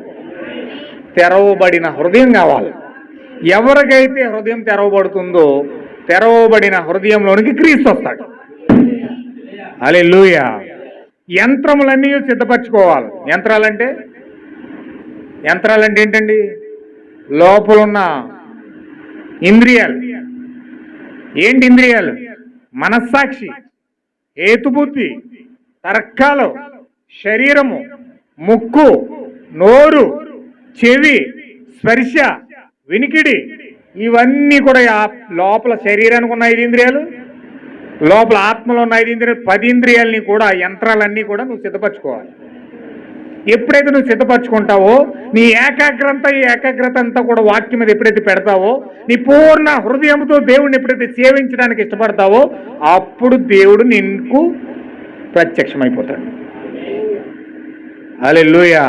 నీ 10 ఇంద్రియాలని కూడా నువ్వు వశపరుచుకొని నీ పూర్ణ హృదయంతో దేవుడిని వెతికితే దేవుడు నీకు ప్రత్యక్షమవుతాడు. దేవుడు ఏం చెప్పాడండి? హృదయ శుద్ధి గలవారు ధన్యులు, వారు దేవుని చూస్తారన్నాడా లేదా? మరి చాలా మంది అంటారు, నువ్వు దేవుని చూడ ఎవడు కనపడతాడండి? దేవుని చూసినాడు ఎవడో బతకడో. మరి వాక్యం ఉంది కదా ఇంకోటి, ఒక పక్కే చూసాడా మనిషి, దేవుని చూసినాడు ఎవడు బతకడో. మరి ఇంకో పక్క ఇంకోటి చెప్పాడు దేవుడు. ఏం చెప్పాడు? హృదయ శుద్ధి గలవారు ధన్యులు. మరి వాళ్ళకి తేడా ఏంటి చెప్పండి ఒకసారి? వాళ్ళకి వీళ్ళకి తేడా ఏంటి? దేవుని చూసినాడు ఎవడో బతకడం, ఇప్పుడు వరకు ఎవడో చూడలేదని చెప్పాడు ఓ పక్క. రెండో పక్క హృదయ శుద్ధి గలవారు ధన్యులు, వారు దేవుని చూస్తారని చెప్పాడు. ఈ పక్క ఏంటి, ఆ పక్క ఏంటి? హల్లెలూయా. ఈ పక్కకి ఆ పక్క డిఫరెన్స్ ఏంటంటే, భూమి మీద పాపం ఉన్నంతసేపు కూడా, గాఢ నిద్ర ఆత్మ ఉన్నంతసేపు కూడా దేవుణ్ణి చూడడానికి కళ్ళు లేవు కనుక చూడలేడు. హల్లెలూయా. కానీ ఎప్పుడైతే వాక్యము బయలుపరచబడి మనోనేత్రాలు వెలిగించబడినాయో, ఈ వ్యక్తి తిరిగి జన్మించిన తర్వాత హృదయం శుద్ధిగా చేసుకున్నాడు కాబట్టి హృదయ శుద్ధితో దేవుణ్ణి చూస్తున్నాడు. హల్లెలూయా. అంటే భూమి మీద దేవుని చూసిన వాళ్ళు ఉన్నారా? ఉన్నారు. హృదయాన్ని కడుక్కున్న వాళ్ళు చూస్తారు. హృదయం కడుక్కోకుండా తెరవబడిన హృదయం లేని వాళ్ళు ఎవరో కూడా దేవుని చూడలేరు. అటువంటి ఏం చేస్తాడు? హృదయం కడుక్కోడు కానీ దేవుని చూడక్కర్లేదు, దేవుడు కనపడ్డావు. ఎందుకంటే దేవుడు చెప్పేశాడు కదా. మరి దేవుడు చూడచినోడు ఎవడో బతకడో. నువ్వు ఎక్కడ బతుకుతావు? పాపం ఉంటే నువ్వు చూస్తే చెప్తావు. పాపంలో కనుక దేవుడిని చూడడానికి ప్రయత్నం చేస్తే చచ్చిపోతాం. మరి చచ్చిపోడు అక్కడ ఉజ్జియ, చచ్చిపోడు అక్కడ మికాల భార్య. ఏమైంది? పాపంతో దేవుని దగ్గర నాట్యం చేయడానికి ప్రయత్నం చేసి దేవుని చూడడానికి ప్రయత్నం చేసి చచ్చాడు అక్కడ. అలాగే నువ్వు కూడా సత్తావు. కానీ హృదయాన్ని శుద్ధి చేసుకొని దేవుడి దగ్గరికి వెళ్ళడానికి ప్రయత్నం చేస్తే అప్పుడు నువ్వు దేవుని చూస్తావు. ఇది డిఫరెన్స్. ఖచ్చితంగా మనం దేవుని చూస్తాం. దేవుని చూస్తూనే పొందుకుంటాను. దేవుని చూడకుండా నువ్వు ఎలా పొందుకుంటావు? ఫస్ట్ అక్కడ నీతీకరణ పొందుకోవాలి, దేవుని మాట వినాలి, దేవుని చూడాలి, అక్కడ శుద్ధీకరణ పొందుకోవాలి. అప్పుడే పరిశుద్ధాత్మ బాప్తిజం పొందుకుంటాం. పరిశుద్ధాత్మ బాప్తిజం పొందుకోవాలని దేవుని చూడాలి. చూడకుండా హృదయం శుద్ధి అవ్వకుండా ఎలా నువ్వు పరిశుద్ధాత్మ బాప్తిజం పొందుకుంటావు? ఈడి పాపం ఇల్లునే ఉంటుందంట, ఈడి శాదత్వం అంతా ఇల్లునే ఉంటుందంట, దేవుణ్ణి చూసేసాడంట. మళ్ళీ కొవ్వుర్లు దేవుణ్ణి చూసేస్తే హృదయం శుద్ధి అవుతుంది. హృదయం శుద్ధి అయిన తరువాతనే నువ్వు దేవుని పొందుకుంటావు. హల్లెలూయా. హృదయ శుద్ధి లేదు కానీ దేవుని చూసేసాను ఆత్మ పొందేసుకున్నాను అంటాడు. ఇది ఎలా సాధ్యం? ఇది ఎలా సాధ్యం అండి? అసలు అలా సాధ్యమయ్యే పనా? చెప్పండి ఒకసారి, ఆలోచించండి. ఈరోజు క్రైస్తవులు ఎంత బూటకపు బోధలు జరుగుతున్నాయంటే ఏమీ లేదు, గదిలో దూరం చేసి ప్రభు అని ప్రార్థన చేసి ఆత్మ వచ్చేసిందంట, పొందేసుకున్నారట. ఎంత దౌర్భాగ్యమైన పరిస్థితులు ఏంటంటే దేవుని చూడడానికి హృదయం కడుక్కోలేదు. బైబిల్ ఏం చెప్తుంది?